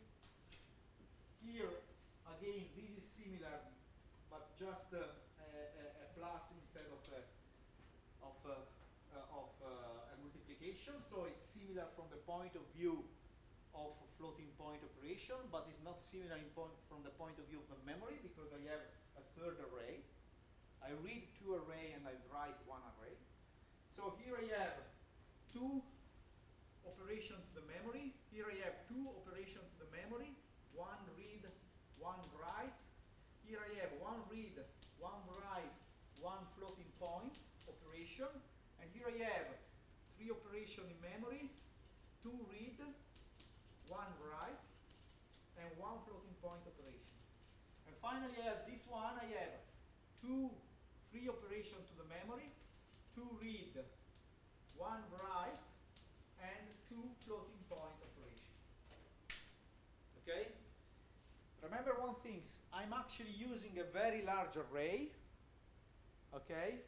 And so you can see that according to the number that Luca discussed before, this, let's just for instance this, three operation, well this, okay? Three memory operation and two floating point operation. So these are floating point operation that are done at in the CPU, so this will take something in the order of the nanosecond, okay? 2.3 gigahertz, so the time is actually order of the nanosecond. While reading and writing, I have three operations that read, three operations towards memory. I'm going to the RAM, not on the caches, because I have to reach the RAM because the array is quite large, okay? Caches can alleviate the access, but not so much. So at a certain point, I will hit the RAM because I have very large arrays. And these are actually operations that takes hundreds of cycles. So this cost 2 cycles. These cost 300, 400, 500 cycles. So mainly, this is negligible. At the end of the game, floating point operation doesn't count anything in this. It's just reading and writing from memory. Okay? And so that's actually quite good benchmark to check what is the situation of your memory. Okay, so I can compile the code. To do that, let me just check what is the size of the array. Size of the array is this. What is 40 million elements. Large enough. I can compile it. This is actually the way I can compile it. Well,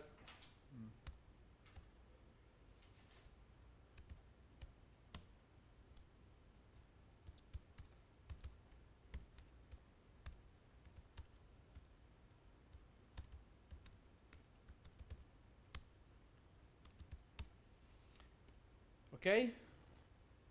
Are you okay with this compilation? It's clear, no? -O is the way, and then I can do a stream and see this.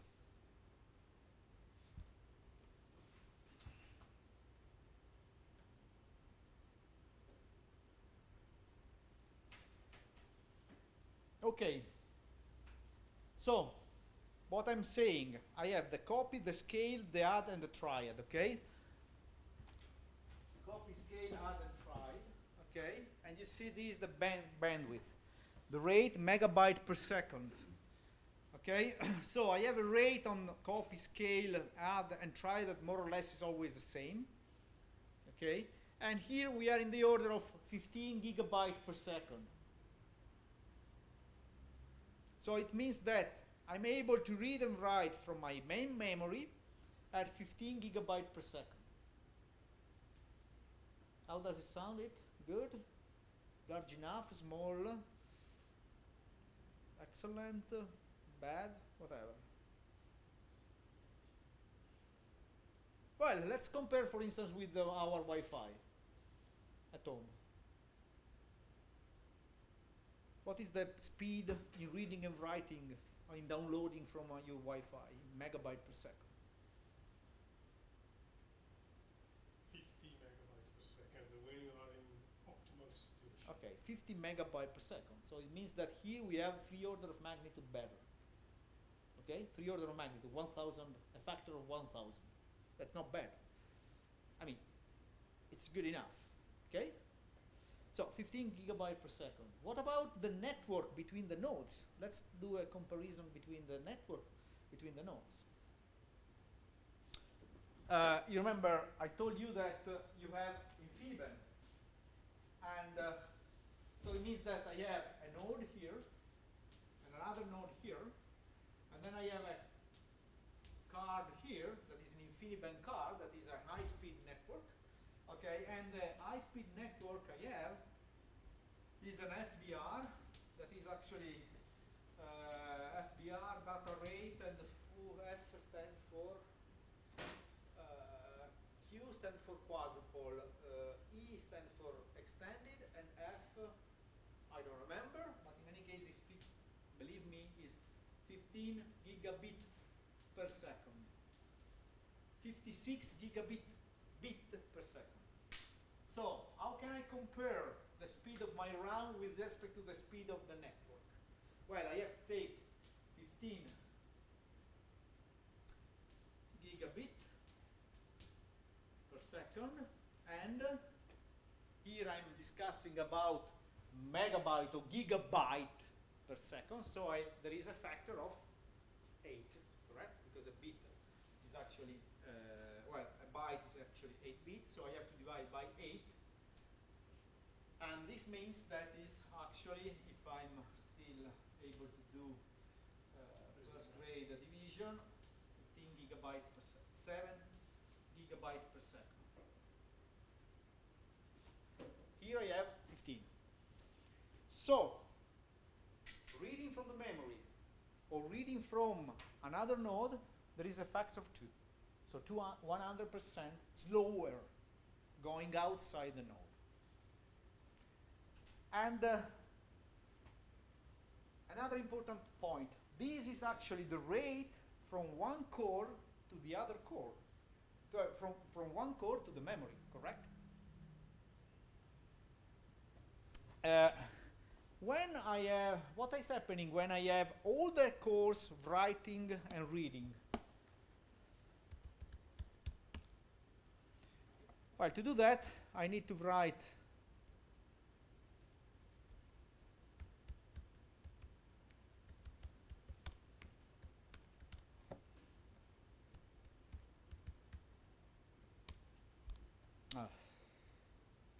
sorry.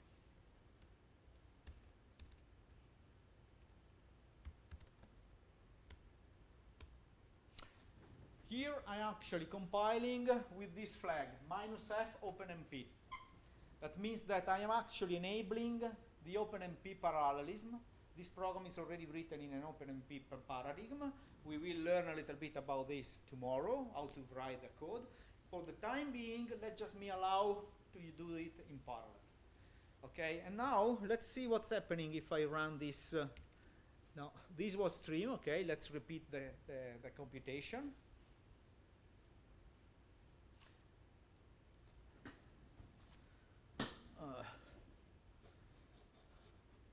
Later. Okay, you see, number are again roughly the same.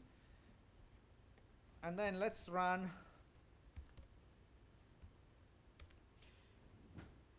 Okay, how many cores am I using now? 4. Why 4? Huh? At the beginning, Exactly, because I asked for 4 cores. Okay, so now it means that I'm writing in parallel on 4 cores. So what I'm expecting to see? degradation of the speed in accessing the Why a degradation? because the cores are using the same channel to access the same RAM. We are not multiplying the lines available to access the RAM. But if there is the cache here hitting the calculus. Without cache, I expect that I'm not able to bypass the cache. So there should be an improvement actually, because I mean I'm actually having 4 cores and I say, okay, I have now this guy here that is actually 900 megabytes. I'm multiplying 900 megabytes for 4, and I have 4 independent RAM accessing my memory. Okay? Caches are independent. L3 is for sure shared. RAM is shared. The bus to the RAM is large enough to support, and maybe we can see some improvement. Let's see.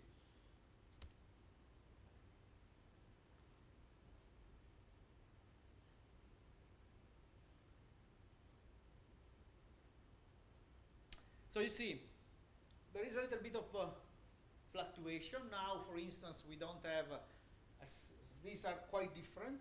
Trial and add are similar, and we are in the order of 4 gigabyte per second. Okay? So 40 gigabyte per second. So let's speed up. The way we improve the performance is not actually, one could expect to see 60, because if it were fully parallel, we can improve by a factor of 4, because we are multiplying by 4 the number of cores. Okay, so we plan to have 4 times better performance. We don't have this. We have in the order of 2.5, something like that. Yeah, 2.5 to 2.7. Not so bad, not so good. Something reasonable. But I would like just to point out something here. We are able to do 40 gigabyte per second. But what is happening if we do this operation through our network? Here you are very right, because I am 4 guys writing here, coming here, and then sharing the only card I have. And so this means that this number should be divided by 4. So it means that when I'm using one single core on one machine and one single core on the other machine, the card here is all for me. But when I'm running in parallel, okay, and I have 4 cores here and 4 cores here, and these have to communicate, this link should be shared, and performance drop. So it means that within the core, within the node, I'm actually gaining speed when I run in parallel. Okay. When I'm involved another node, I'm actually have a strong bottleneck here in the network. And we have to keep in mind this when we have to play with this. And so, yeah? Actually, by mistake, I put a 72 instead of a 4 in the number of threads to user, and I'm just doing 2 times better than you. I'm 0.1 there, so On which node are you? I was in 7. Now I just started with 4. I copied from your README. And Yeah, yeah. so Okay, perfect. Yeah. 72 nodes, 72 cores, and a factor of 8. Because a factor of 2 is with respect to my numbers, so it means a factor of 8 in global. Are you satisfied with that? Not at all. What? And others Huh? might be as well a little bit annoyed by my usage. No, the point is following the phone. First of all, how many other users are on the machine? Nobody will have. Are you sure? I checked the top and It was empty. Okay, so this means. So what is happening here? It could be, there are two reasons of such a bad behavior. The first one is actually that the size of the matrix is too small. And so what is happening is actually that it's allocating, and this is actually again the problem that you were mentioning before. Let me just be sure of that. Remember that the RAM here is always associated to a core, to a socket. Okay?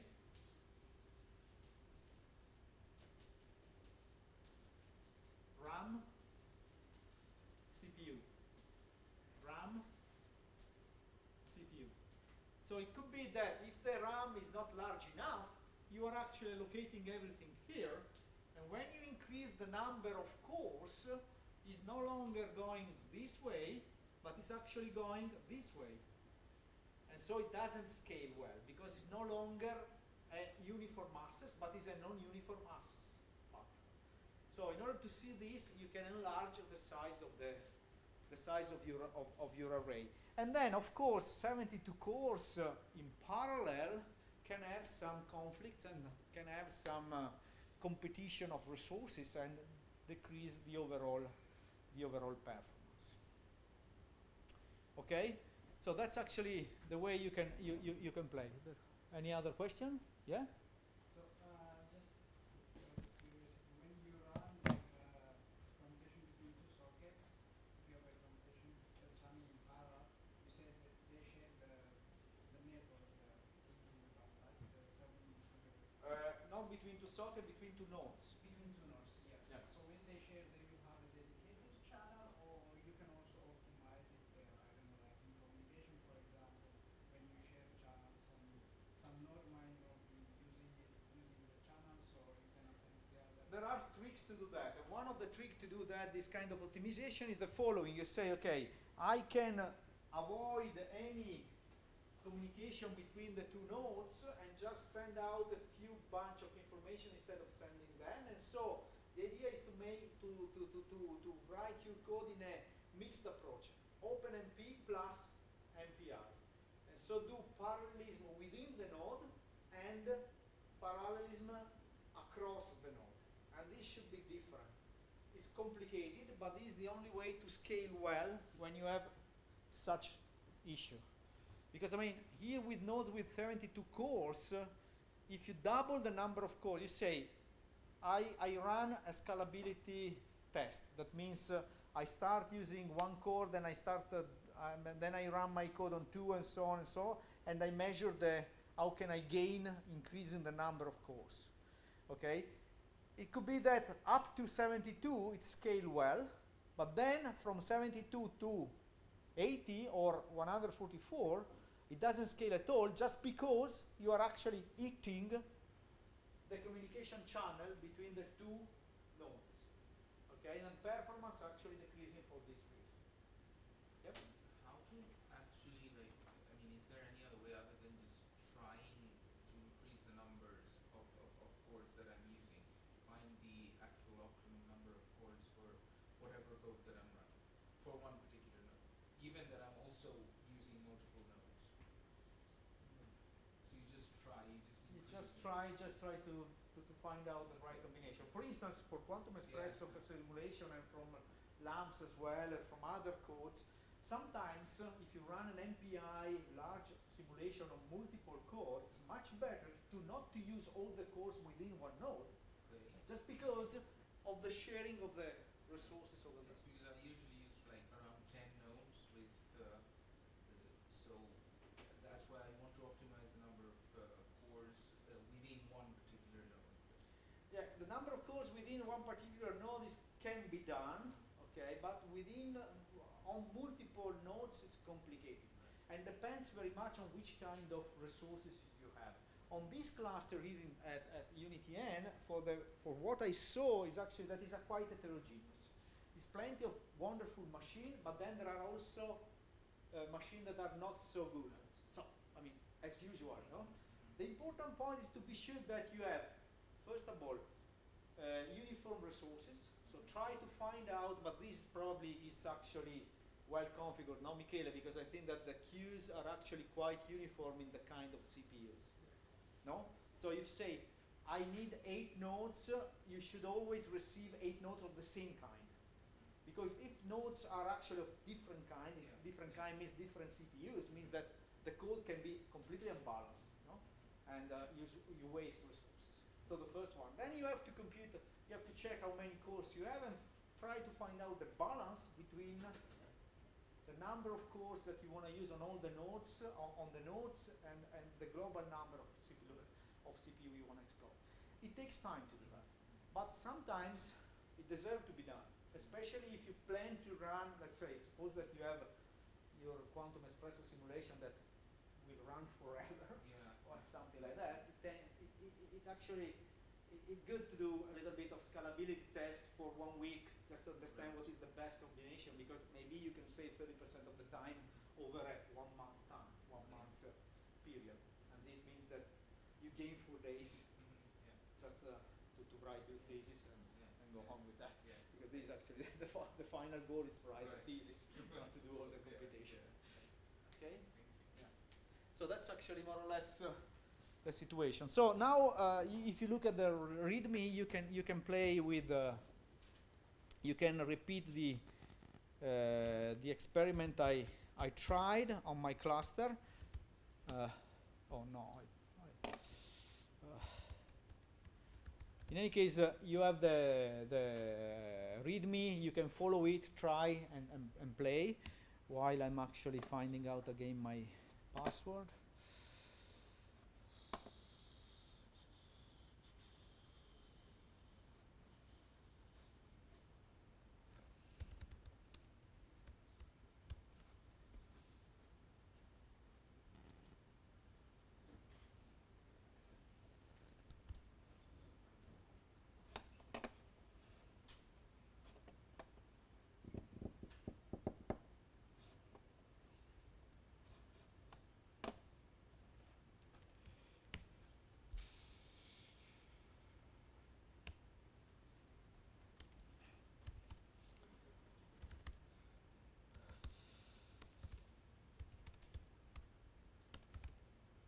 So I have a stream here, and then I can do liquid, module, load.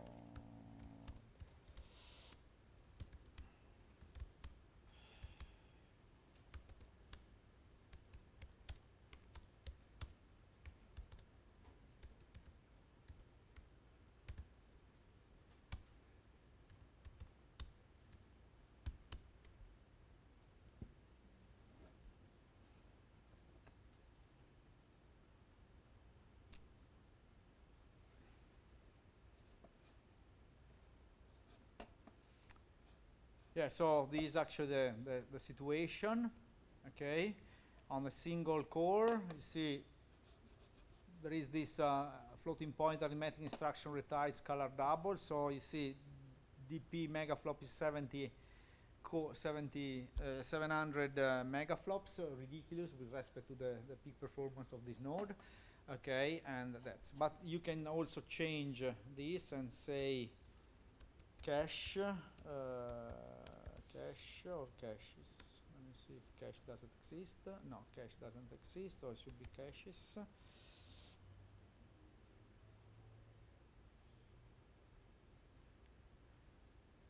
Yeah. I got this error here.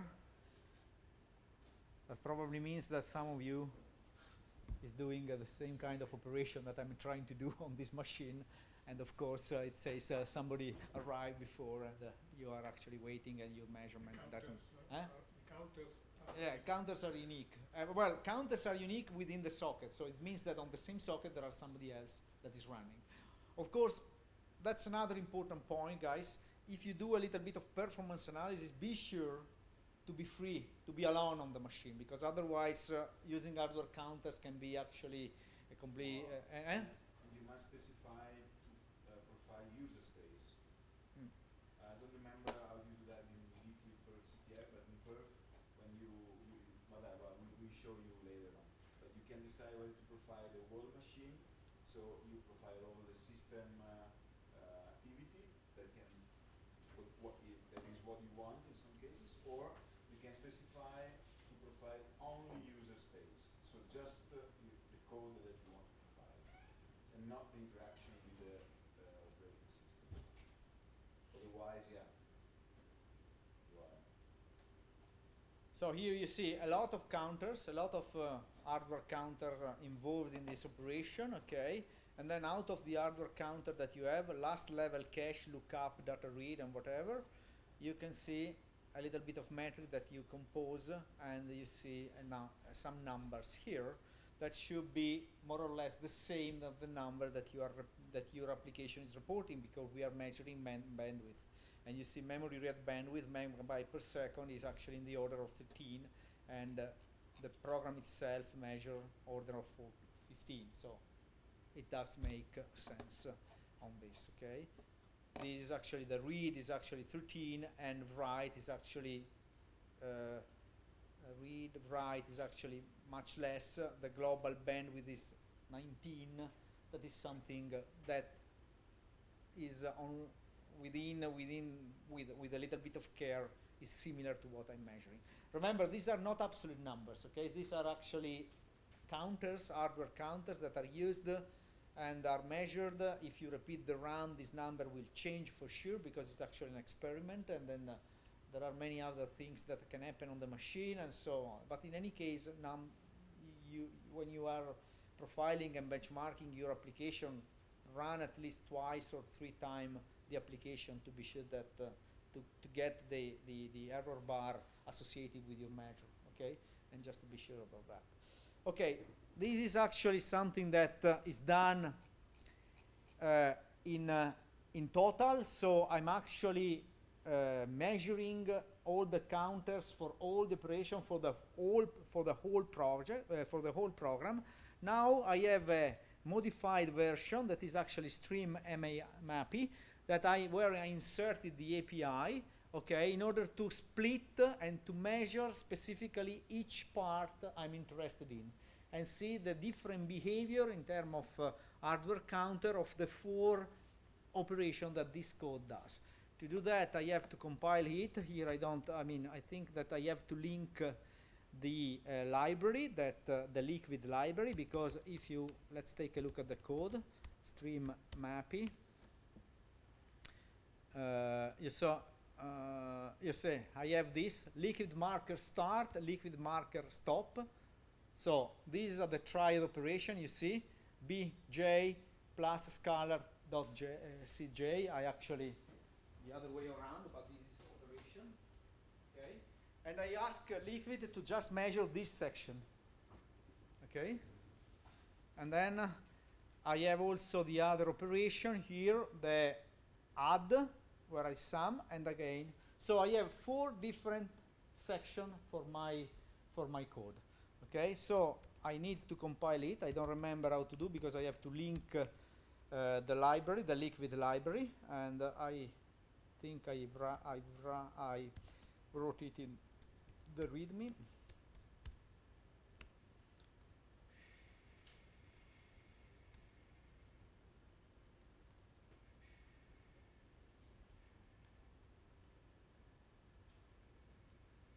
Here.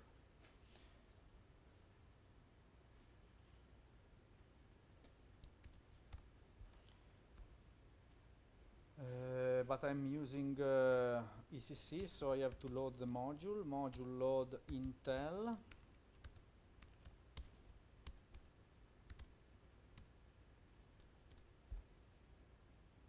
Okay, you see, I'm changing the compiler, but it doesn't really make any difference here.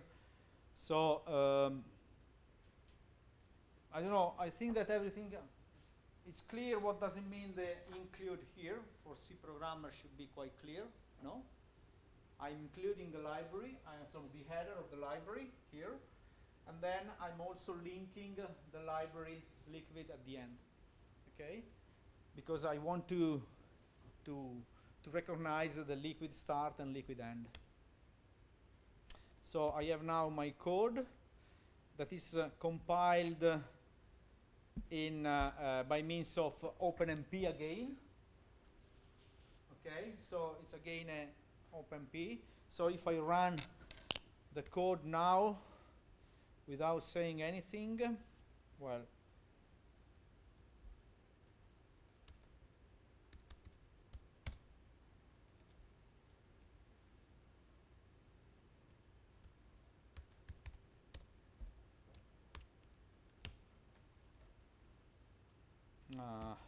there is a mistake here.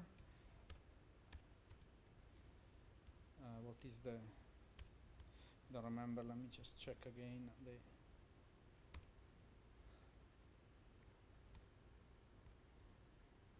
No, this is this the way we are no.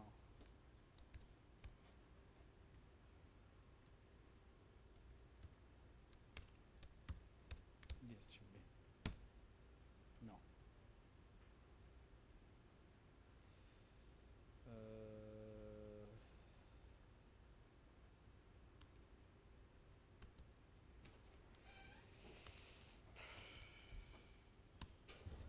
This is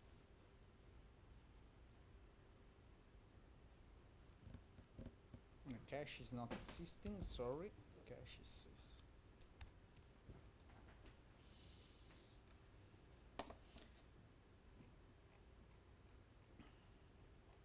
So it's running on 4 cores, of course, but it failed to run the code. PMC3 is still in use. And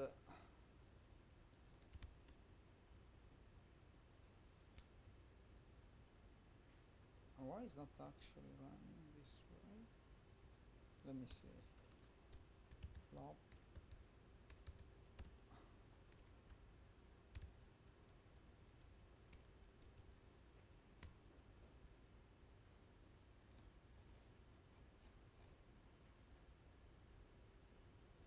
Stream map is not existing.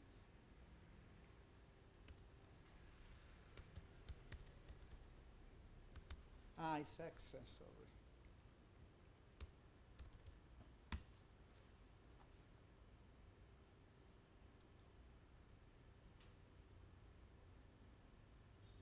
Okay, so this is actually the metric. Of course, it does then at the end a minimum, maximum, and average because I am running on 4 different cores.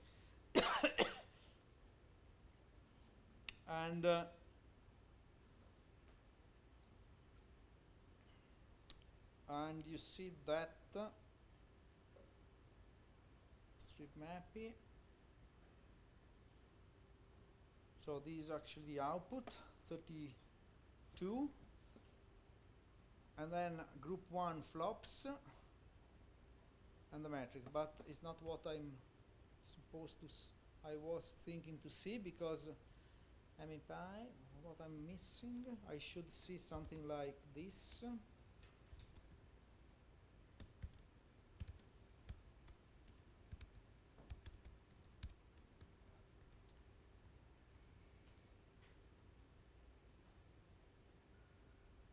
I should see region 1 group flops, and I don't see the region. Minus M probably. Ah, yeah, I have to say minus M.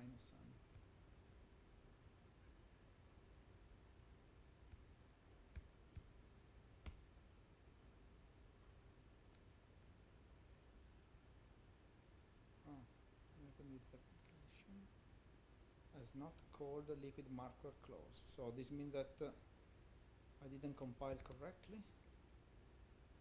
Ah, no, but here is actually that I have to do. String.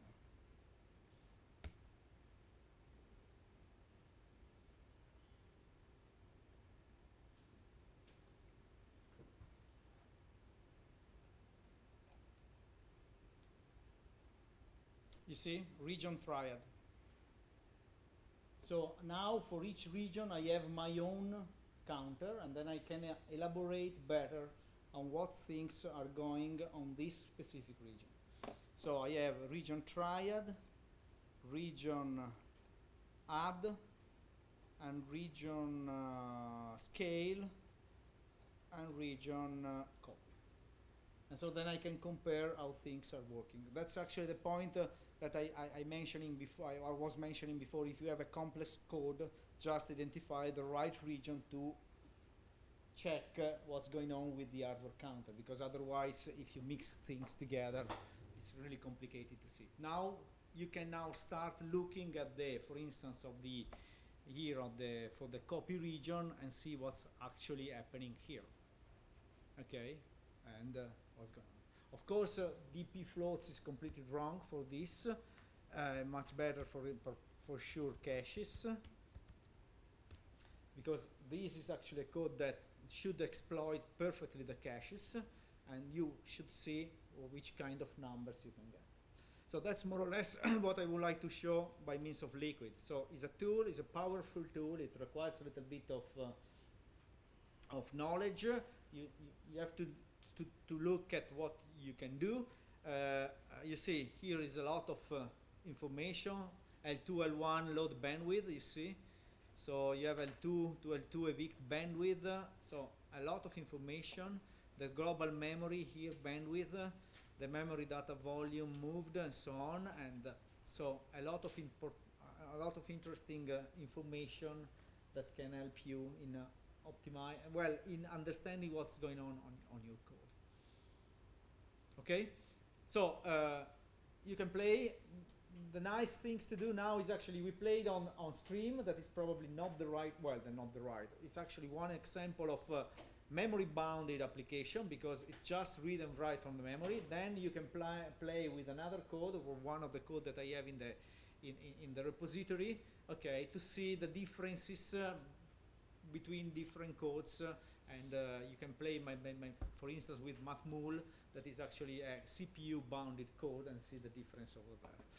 I think that now Luca can show you a little bit of example on debugging and stuff like that. I'll show you bugs. Yeah.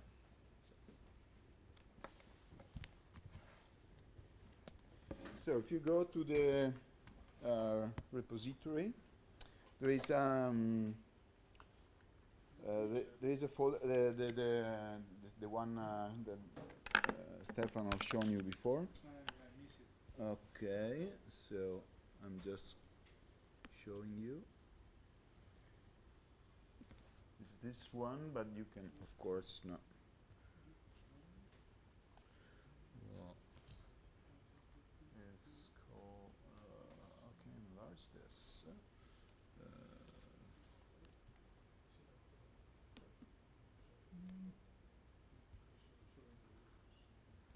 fuck.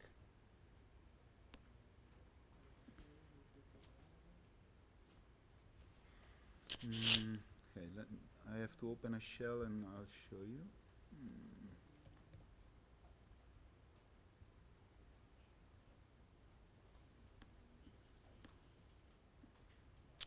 Wow. Settings, profile, lecture.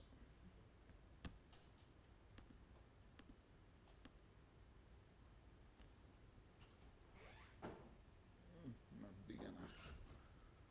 Not big enough.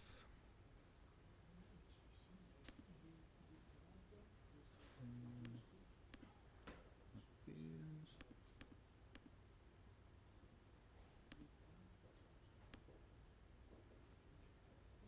Can you read? Is the font big enough, or I have to enlarge? Enlarge is not a bad idea. Okay.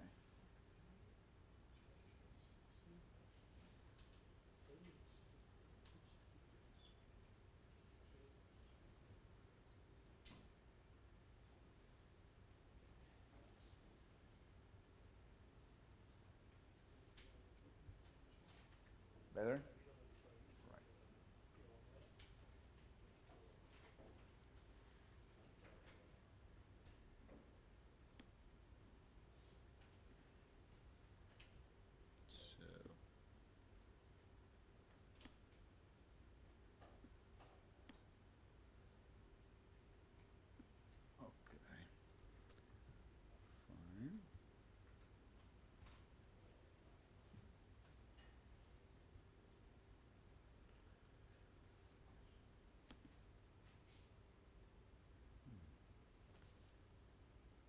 so there is this debugging directory, in which you find some codes. You can just download. All.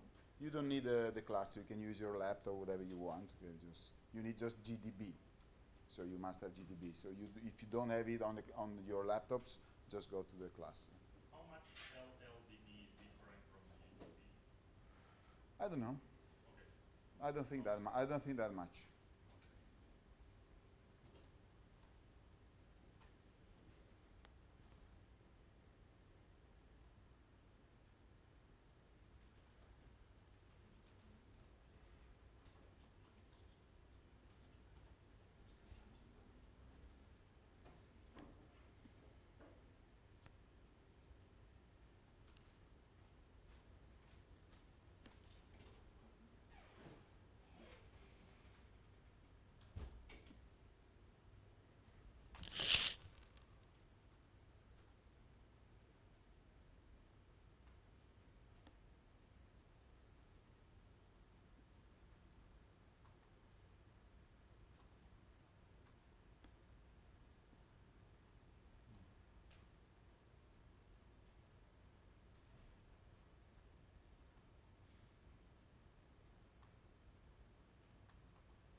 Okay, so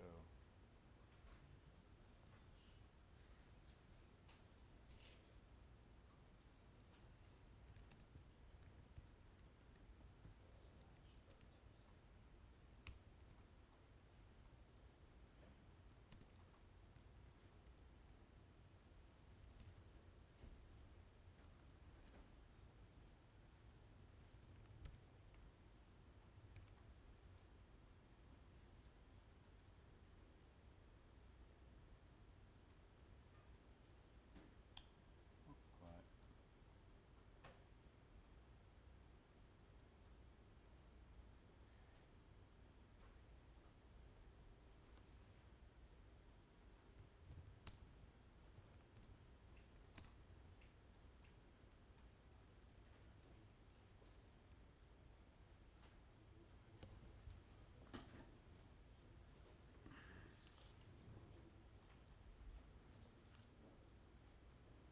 So shall I start? Are you okay?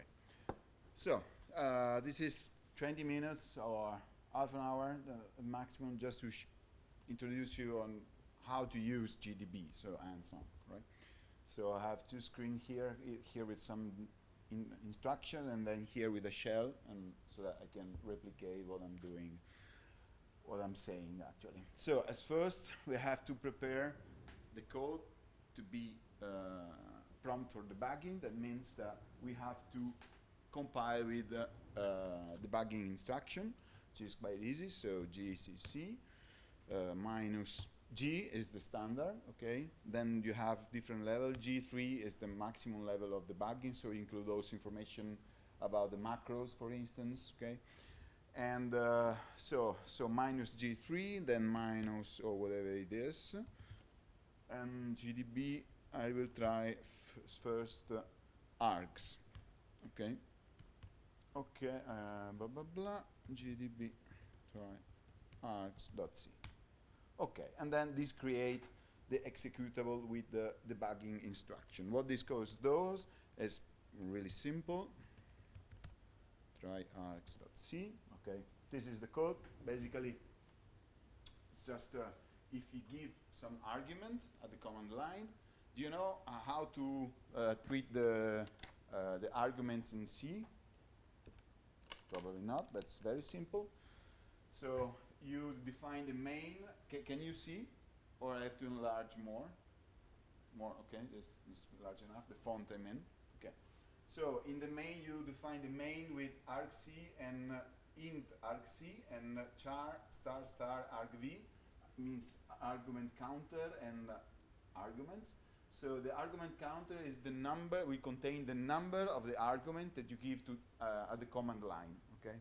it is at least one because the first one is the name of the executable. Okay, so to check whether you have additional arguments, you must check that argument C, the counter is larger than 1. Okay, and this is a list of arguments. Okay, so it is good for a pointer of pointers. What is this? Actually, it's very simple.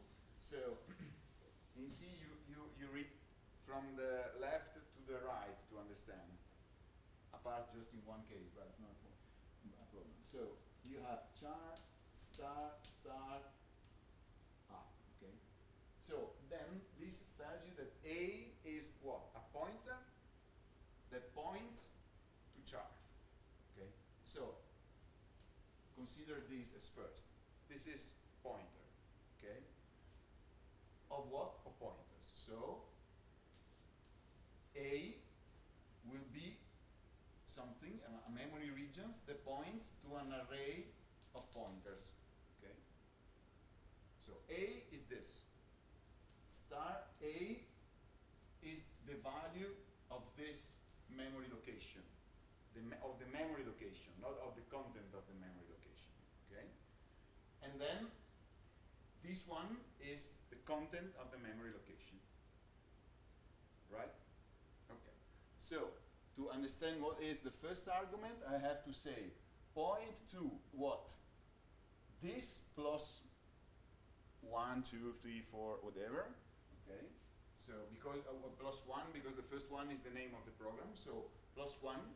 And then interpret this as a string, because they are strings. Okay. And then it just printed the strings. So this is the standard way in which you can give arguments to a C program, and you can read the arguments from within the C program. Is that clear? Well, so in this case, this is doing nothing, just printing the argument. It is just because I want to execute this inside GDB, just to practice about stopping and printing whatever it is. Okay, so the program is this one. It's very stupid. So now let's go. No, here. Let's go in GDB. So GDB, and that will be GDB try args. Okay, and here we are inside GDB. Fine enough. At this point, nothing actually happened. Okay. So once we are inside GDB, what we can do? Well, would be nice to run something, you know. So to start,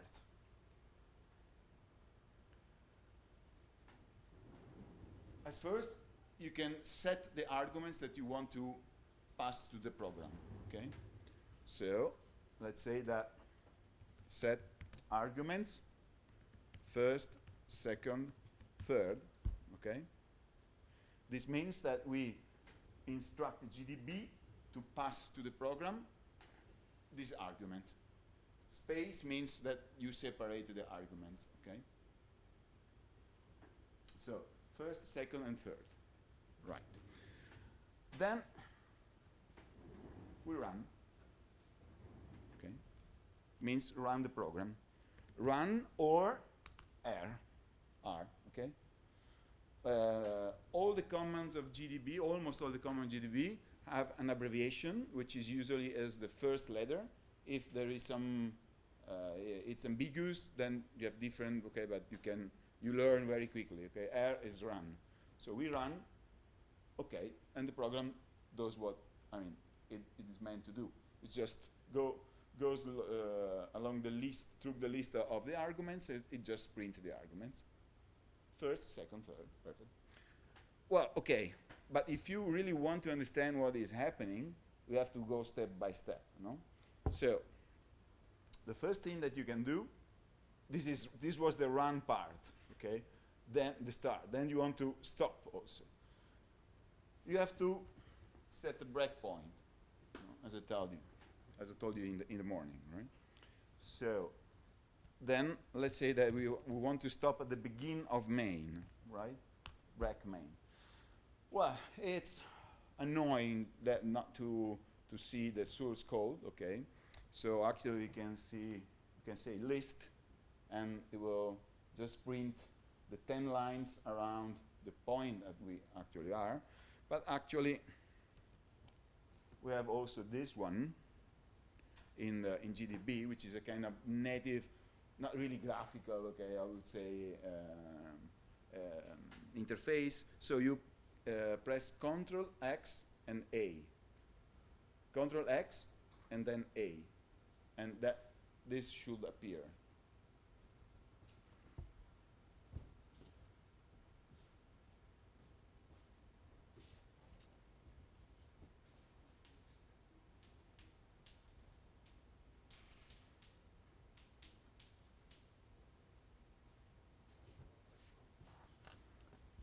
It is empty because no program is running, okay? Let's run, and we stop. Immediately the source appears, okay? Right. So this is the command window, and this is the source code window, okay? Then there are other windows, so you can have a look at the registers, you can have a look at the assembler, okay? But I think that this is enough for now. So now we have the commands and we see where we are, which is quite good, no? Okay, so for instance now we would like to inspect. Okay, argc. We want to print, easy, print argc. Argc is just a variable, an integer, right? Oh, it says 4, which is correct. First one is the name of the program, and then we have 3 arguments, okay? In fact, print argv. What is argv? These strange guys here, okay? Which is a pointer. Do you notice that this is a very high number? I mean, if you are used to hexacode, blah, blah, blah, you see that this is a very high number.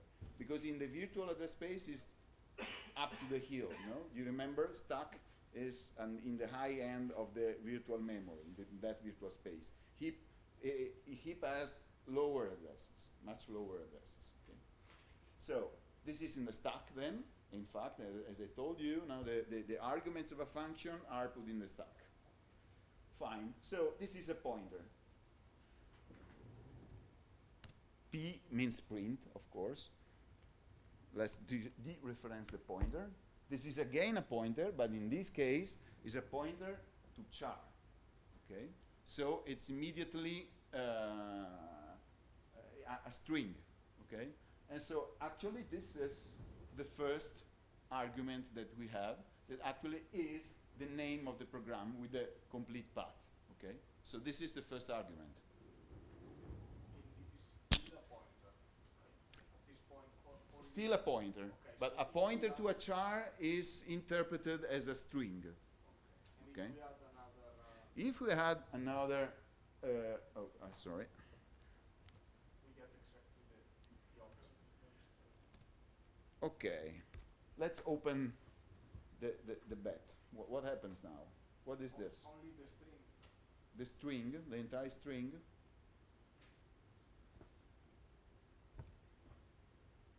This is a char now.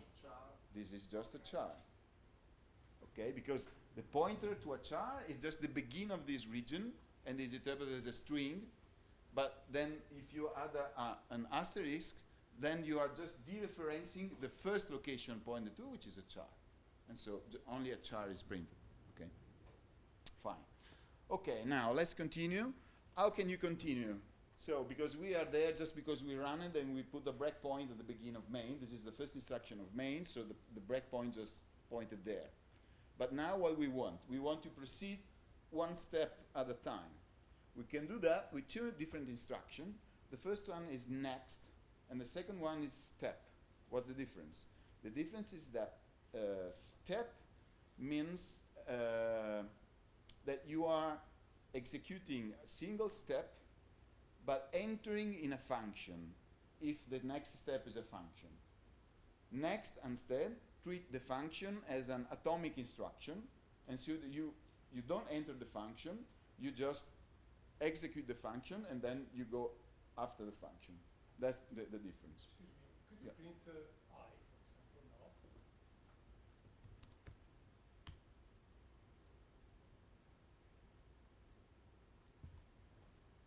doesn't exist. It means that it is interpreted in some way. No, because I mean this I why I'm using the finger when I this wonderful stuff. Okay, this I here, you mean? This I here exists only in this scope here.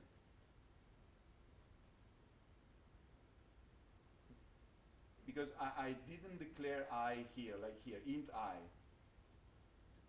And I do this, This local. yeah, and I do this, then the scope of I will be between these two braces, okay?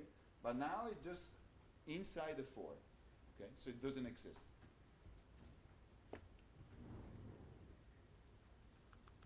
Okay, so let's put a next here. Okay, perfect. We have the next instruction. We didn't yet execute this line, we just executed the if, okay? So since argc is 4, then the if evaluated true, and then we enter this branch.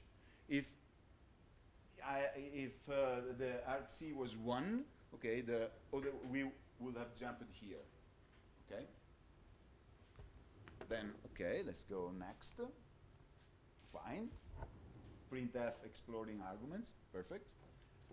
Then we are here. Yeah, it's a little bit messed up. And I'm sorry, it's this stupid. Is the when I discovered that's why I'm not using this. Let me ask, because when this is plugged in and I'm using the shell, for some reason, I mean, you see, I'm just using the laser, and it's screwed everything up. It's a bug, of course, but we are not tracing this up. So let's debug it, right? Exactly. So set args first, second, third. Okay, rec main, run, xa. So next. Well. So next, okay. And then basically, now if I print I, it exists and it says this 1, okay. Then next, and so on, okay. So quite simple. I'm just, if I use step, it's the same because there are no function to enter in, okay. Okay, when you have the line highlighted, it means that the line must be still be processed, or Yes. because before you made already one cycle. Yeah. When you printed I, it was 1. The first attempt you made. Yeah. And perhaps if you did it before, you should have seen something else. Before entering. Before executing the first 4. But the point is that the I doesn't exist outside the 4. So the first times that you execute it is initiated to 1, initialized to 1. Okay. It means that even if the line was highlighted on the 4, Let's do it again. printing it, you would have seen the same. Let's do it again. If I now say run again, it restart. It asks me, are you sure what you're doing? Okay, fine. Yes, I'm sure. Right. Okay, so. Okay, so next. Okay, now we are here. Now it exists, but has not been initialized yet. Right.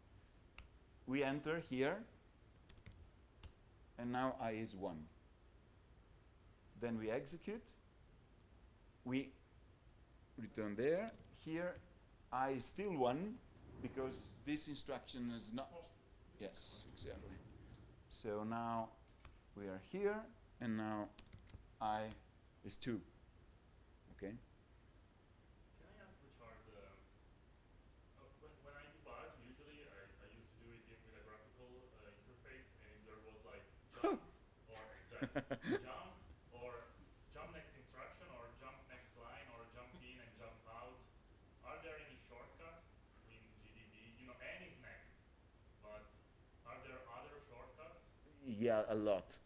Yeah, for instance, step is jump in a function. Yeah. Okay, or you can jump to continue to the next breakpoint. For instance, I can say now continue. If I say continue, it continues until it enters a breakpoint, but there are no breakpoints here. So let's say that I want to put a break. Now, if I say break 18, means that a breakpoint is put a line 18 of this source file. Okay, so if I put say continue, it continues, but actually there was nothing at the end, so it just ended. Okay, Yeah. but then I can So there is C, N, R, and we can. you can continue. Yes, Yeah, and there are other ones that you usually, I mean, you daily use. yes, just They are afterwards. Okay, yeah. okay, sorry. Step by step, like in the Yeah. bug. Yeah, but I'm pretty damn sure that it was the tool that you used was based on GDB.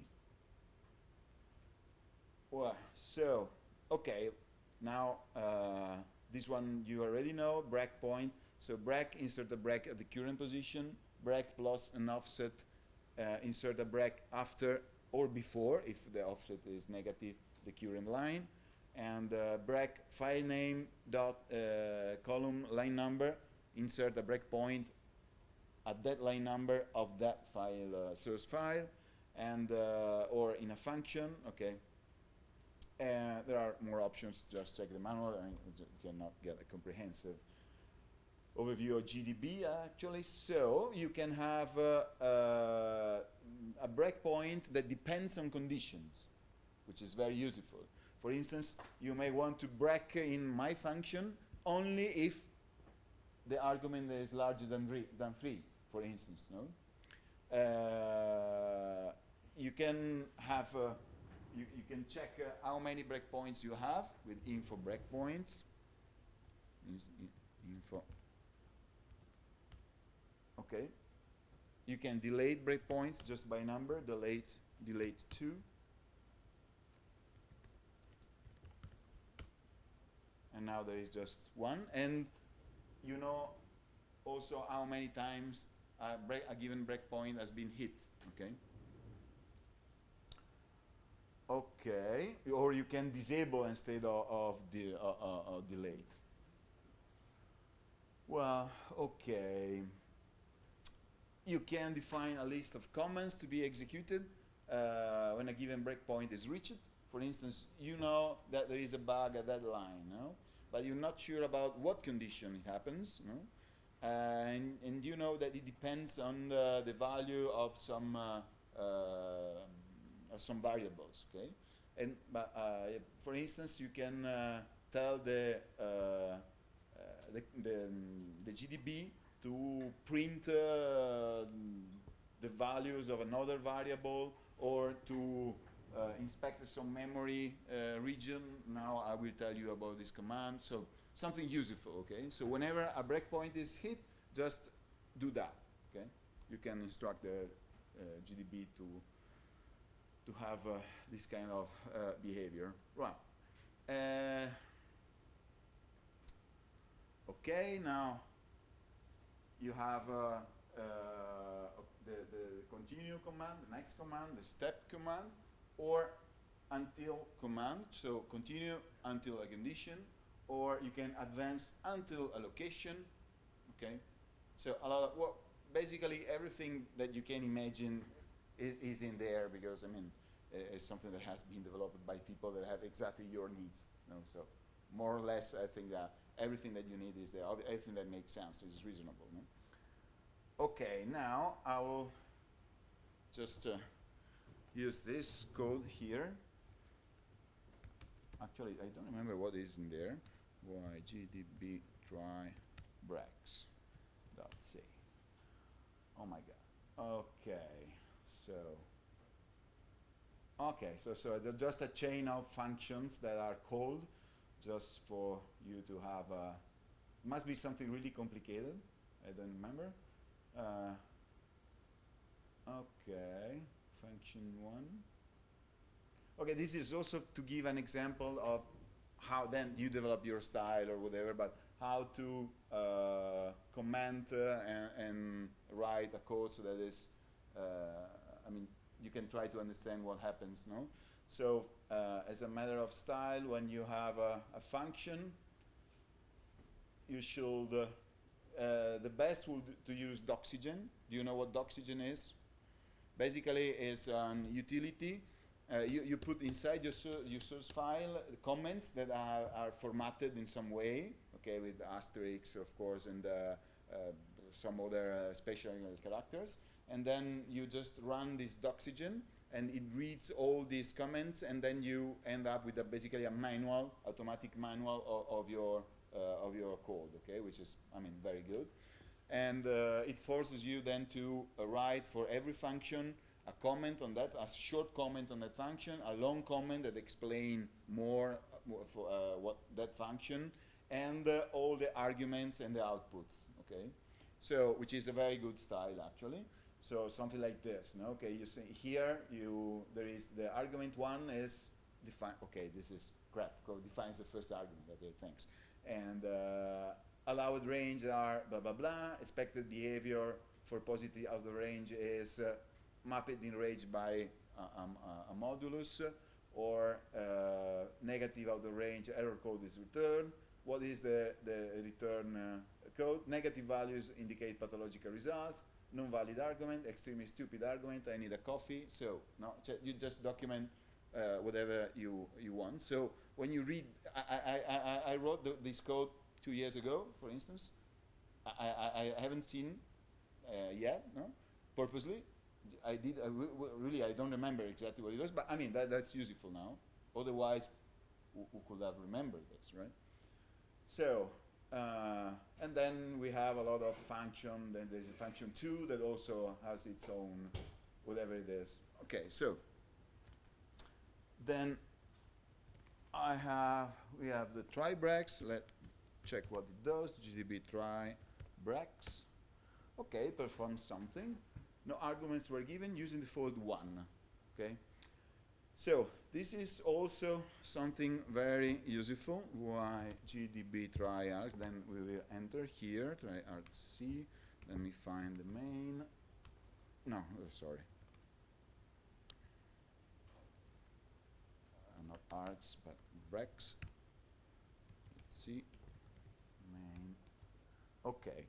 So the point is that you should always check that you are accessing the arguments in a correct way, because something that even I always do is just, okay, you are writing a quick and dirty code because you want to do something, and you just say, okay, my argument equals, and you assess the argument. And then you forget this, and you get a segmentation fault if there are no arguments, because if there are no arguments and you access this, you get a segmentation fault, okay, for instance. So just as a matter of discipline, always try to have a correct behavior. That means that if you need arguments, you define default arguments, or if there are no default arguments, you check, and without arguments, you stop with a clear message. Otherwise, you have default arguments that are modified if you give the real arguments, for instance, okay? In this case, there is a default argument, okay? See, if there are arguments, I read the arguments. Otherwise, default arguments, okay? Which is 1 in that case. All right. So, okay, it's just a chain of calls, okay? It says the function 1 receives 1. Now it starts a call stack that you can follow. The expected return value is whatever it is, because every function is doing something to the value that you receive. The function 2 receives 2. Now it continues to blah, blah, blah, blah, blah, blah, blah, okay? So something stupid, absolutely irrelevant. The point is that now we want to follow the call stack and understand where we are inside a code, okay? These are just 4 functions. Normally you can have tens of functions that calls each other and you get lost. So you want to learn how to map where are you in your code. So GDB try breaks. Fine. So break main.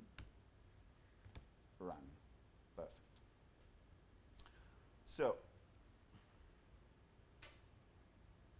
yeah, you can rewind your execution, so you can reverse the execution step by step, okay, which is nice.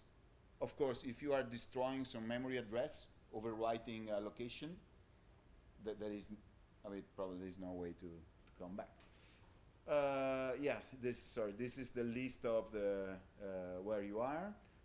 Around, by default, around the line where you are, or you can list a function, or you can list around a location. You can set the list size, so how many source lines will be print. You can disassembler also, you can see what is happening at the assembler level. And the backtrace is, it backtraces the whole stack, okay? So it tells you now, we are seeing exactly this. And the memory examination. So now, let's go here. So list.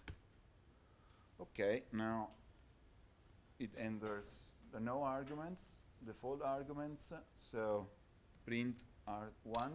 Okay, we know it is 1. Now it starts the call chain, but now we want to enter in the call chain, so we do a step, okay? Or now we are in function 1. If we are not interested in function 1 and function 2 and function 3, we could say break function 4, for instance, okay? And with continue, we will jump directly to function 4 if it is called. We don't know yet, okay? So, okay, we are in function 1, we just list. Okay, it does something. Next, whatever it is. So, wow, it's quite boring, okay? This is quite boring. We just want to break to function, jump to function 2, continue. Now we are in function 2. And if we backtrace, this is BT, okay? Yeah, if you just hit enter, it repeats the last command that you have given, okay? So backtrace tells you that you were in main at line this one, so this is the entry point. Then you got in function 1 at this line. Then you got in function 2 at this line, okay? This is the call stack, and you can backtrace this, so you know where you are in any moment, okay? If we continue again, we get in function 4, and if you backtrace, you have all the informations, okay? Or you can ask where you are, which is the same. Where or backtrace is the same, okay? And from here, we could read, I mean, this is also an exercise on the stack use, because every function is passing a pointer to a buffer that lives in its own stack, okay? So then every function is accessing the stack of the caller function, just if you want to check. Okay, then whatever it is, was just an excuse to show you the, this is to, very useful. How would you inspect the memory? Because, I mean, the point is that 99% of the time you want to understand what's happening to your variables, okay? So print, of course, but then let's say that you want to inspect an array. No? So a memory region pointed by an array. So you use this command, x/, okay? And then you have the address of the memory location that you want to inspect, and this is a format string that is basically a counter and a specifier. A counter, so how many objects you want to print, and then what object they are. So integer, double, long double, long integer, whatever it is, okay? So in the manual you find the specification, but let's say that we want to do that now. So list, okay, for instance, buffer, okay? Buffer is char pointed by char, okay? you see that it is there. And so X, let's say that we want 10 char buff. Okay, so this is a string, and it's printing 10 bytes interpreted as characters, okay, printable characters, after the memory region pointed by this. This is interpreted as an address, okay, so a pointer. Well, actually, we can do differently. Let's say that we want to understand how it looks if they were floats. This is just memory. You can interpret the content of the memory as you want, okay? Or whatever it is, instructions. This is interpreted as they were instructions, for instance, no? That's nice. Of course, this is meaningless because that is actually a string, okay? But that is to say that in a memory, you have just a stream of bytes. And you can use and interpret those bytes as you want. It's up to you, okay? Actually, a lot of tricks are based on this, and they can be very, very useful. Well, then. Yeah, you can find, for instance, in a string or in a very large region of memory, no? You can really use this command if you have megabytes or even thousands of values, no? For instance, it's very long. I mean, but probably it may be that you're finding for some pattern, okay? And so you may just find exactly as you grep, okay, in a text that you find in your word processor. You can find in a memory region. From that position to that position, you want to find something. And well, you have info on registers, vector. You want to inspect where your stack pointer is. Oops. Where is this? Oops.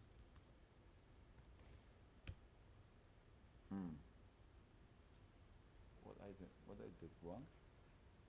No, this is the macro. Ah, stupid. Okay, this is the stack pointer that you have. You can want to show all the registers that you have and so on. Okay, that's really quite useful. So okay, let's go until the end of the process. Okay, so if you have macro, you can inspect the macros.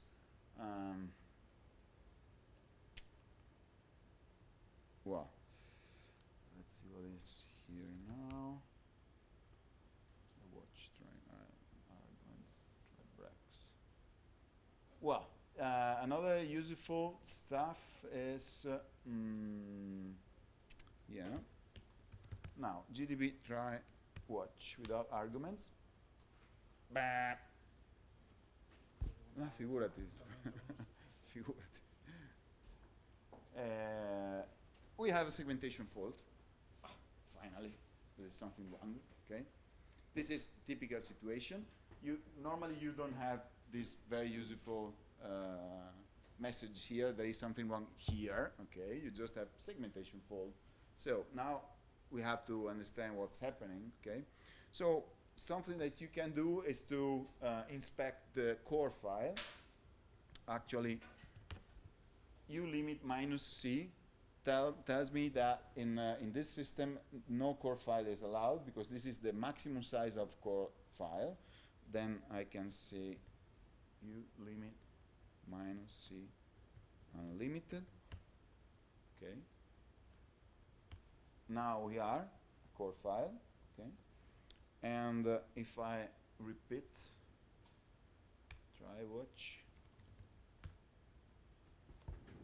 Now something called core, okay, has been created.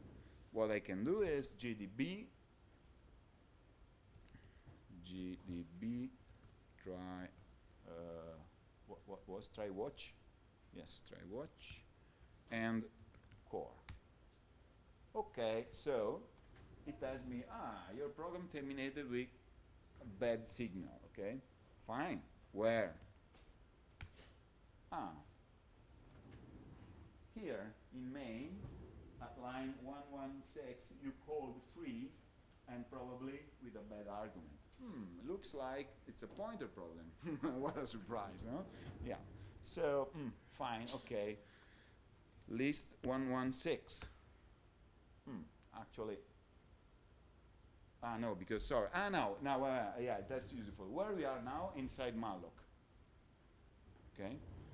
So we go to one up in our stack list. So now we are in main. See? Because this was list 116 because I wanted to check the source code around here, but actually we are in malloc. See? Because it's clear. Our backtrace says that our stack is in malloc. But malloc has not been compiled with debugging information, so there is nothing to list, okay? So it just says you are in malloc.c, fine. Okay, then you go up, okay? Up and down are two commands to walk your, the call trace, okay? Up means go up one level to my caller, down, go down one level to my callee, right? So now we get up one level and we are in main at exactly the wrong array. So, what is array 2? Okay, looks quite big for being in the heap, okay, but this is just by experience. It's something which is legal, it's a number, okay. Okay, fine. Now, it looks that is quite complicated, right? Well, so, list. So let's go out and gdb try watch.c. So what it does, it is this function 1. This function 1 receives, this is something, I mean, that you have to do, okay, in your real life, basically. So this function 1 receives an array and then integer n is the dimension of the array. Okay, this is, sorry, stupid, I just cut and paste from before. It was just an example of how you should do, but I didn't actually. These comments do not refer to this function, sorry. And so the n is obviously then treated as the dimension of the array. Actually is half of the dimension of the array, because this is 2 times n. And this is the error. I mean, I just inserted a kind of stupid error here purposely, but it's something that may happen normally in more subtle way. And so it goes through the array and it put that, well, every entry of the array is substituted by the sign of whatever it is, okay? Of something I times whatever it is. Okay. So far, so good. Then what happens? You go to the main, okay, default argument, blah, blah, blah. You allocate, actually, double array 1, double array 2, you allocate, obviously now you get it, no? Because we allocated n times, okay? So we call function 1, so function 1, and it acts on array 2. Okay, legal, fine. And this is a macro. So check value is a macro. What this macro does? Check value. It says, okay, if this value is different than control value, then print something is bad. Okay. A macro is just a string that is substituted in the point in which you call the macro. And this is not done by the compiler, but by the tree processor itself. Okay? So when you call GCC, ECC, whatever it is, the first thing that it does is to call a pre-processor that goes through everything, okay? And among many things, it does something like this. But it includes, for instance, with everything, blah, blah, blah, and it does like this. So here, check value VP is substituted by this. So at that point, basically, what it does is that it compare the first entry of array 2 with 1, okay? Because by construction, we know that must be 1, okay? That this is kind of stupid case, okay? So, and this point, it seems to be correct. Then it calls function 1 onto array 1, and then it checks. And then something goes wrong, okay? But let's see why. So, let's go back to GDB. No, not the core. GDB simple. Break main. Run. Okay, we already know this part. Everything is good. Actually, another thing, you should always, always, always do differently than me, in the sense that you must check that this is not null, because it is not guaranteed that this function succeed. You may have not enough memory, for instance, and then you have this is null, but there is no check here.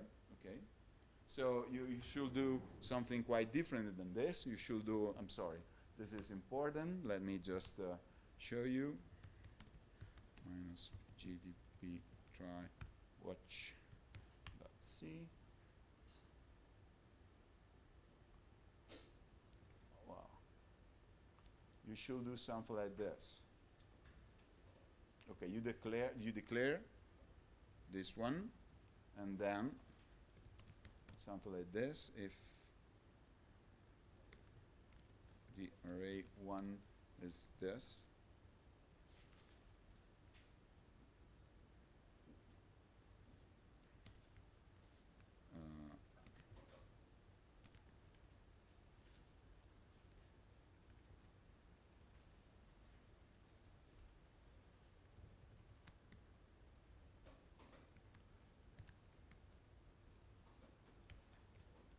and then, okay, is that clear? So you try, you assign, at this point, you assign the array you assign the result of this call to the array that should be an address. If actually it's a null, don't use 0. We use null because you're not guaranteed that null is 0 in every implementation, so use null. Then you say, uh-oh, I'm sorry, or whatever you want, okay? So this is the correct way to proceed, actually. Now I have modified the source code, so the information that are in the executable are not anymore valid, so I have to compile again, -o gdb try watch gdb try watch.c. Okay. Oops. Why? gdb try what? Undefined yes, sorry, because we need the mathematical. Okay. So very quickly, try watch blah blah blah. Break main. Run next. So okay, now we are sure that we are located blah blah blah. So actually I've called function 1 on the array, okay, and also check value. So far so good, right? Now the array has this value, the array 2 has this value, seems perfectly good. Well, now check value is okay. Now we call function 1 on the array 1. Fine. Something wrong. But why? We actually checked it before, and it was right. We acted on array 1, and now it's wrong something array 2. Of course, because there is a 2 times n in that function, no? So where we did on array 1, that is before array 2, we just go through also array 2, okay? But there is a subtle point that now we have a segmentation fault. Why? Because we have corrupted the array 2. Okay? We have corrupted not just the content of array 2, but something subtler that I show you tomorrow. So the information about the allocation of array 2. Okay? But that is an argument for tomorrow. Now I will kill you with that. So the point is that, I mean, using a debugger, and you can see, the point is, at this point, you would have discovered that something is wrong in the function when you call it with array 1. So at that point, you stop just before calling with array 1. You enter in that function, and you start to follow step by step what happens, and you, of course, discover that you are overrunning the limits of array 1. You say, oh no, why 2 times n? It's just n. Then you fix, and everything is okay. Okay? This is a stupid case, of course, but something that happens normally. Okay? So this is the use of GDB. Right? Any questions, whatever, then I would say that we can stop for today. No? Unless you have questions, comments. If there's some cases that you want to discuss, you can show the code or whatever. You, for instance, had the problem with understanding the pointers? What I'm getting Okay. from scratch. Right. It's not so specific. Okay. So, if there are no questions, I think that we can stop here. Stefano, you've done? I think it's good. Right. More tonight. Well, yes. In any case, you have the repo now. You can play, look around, and go on. I mean, things are there. Some of the exercises I already tried, and they are working, and they are also updated for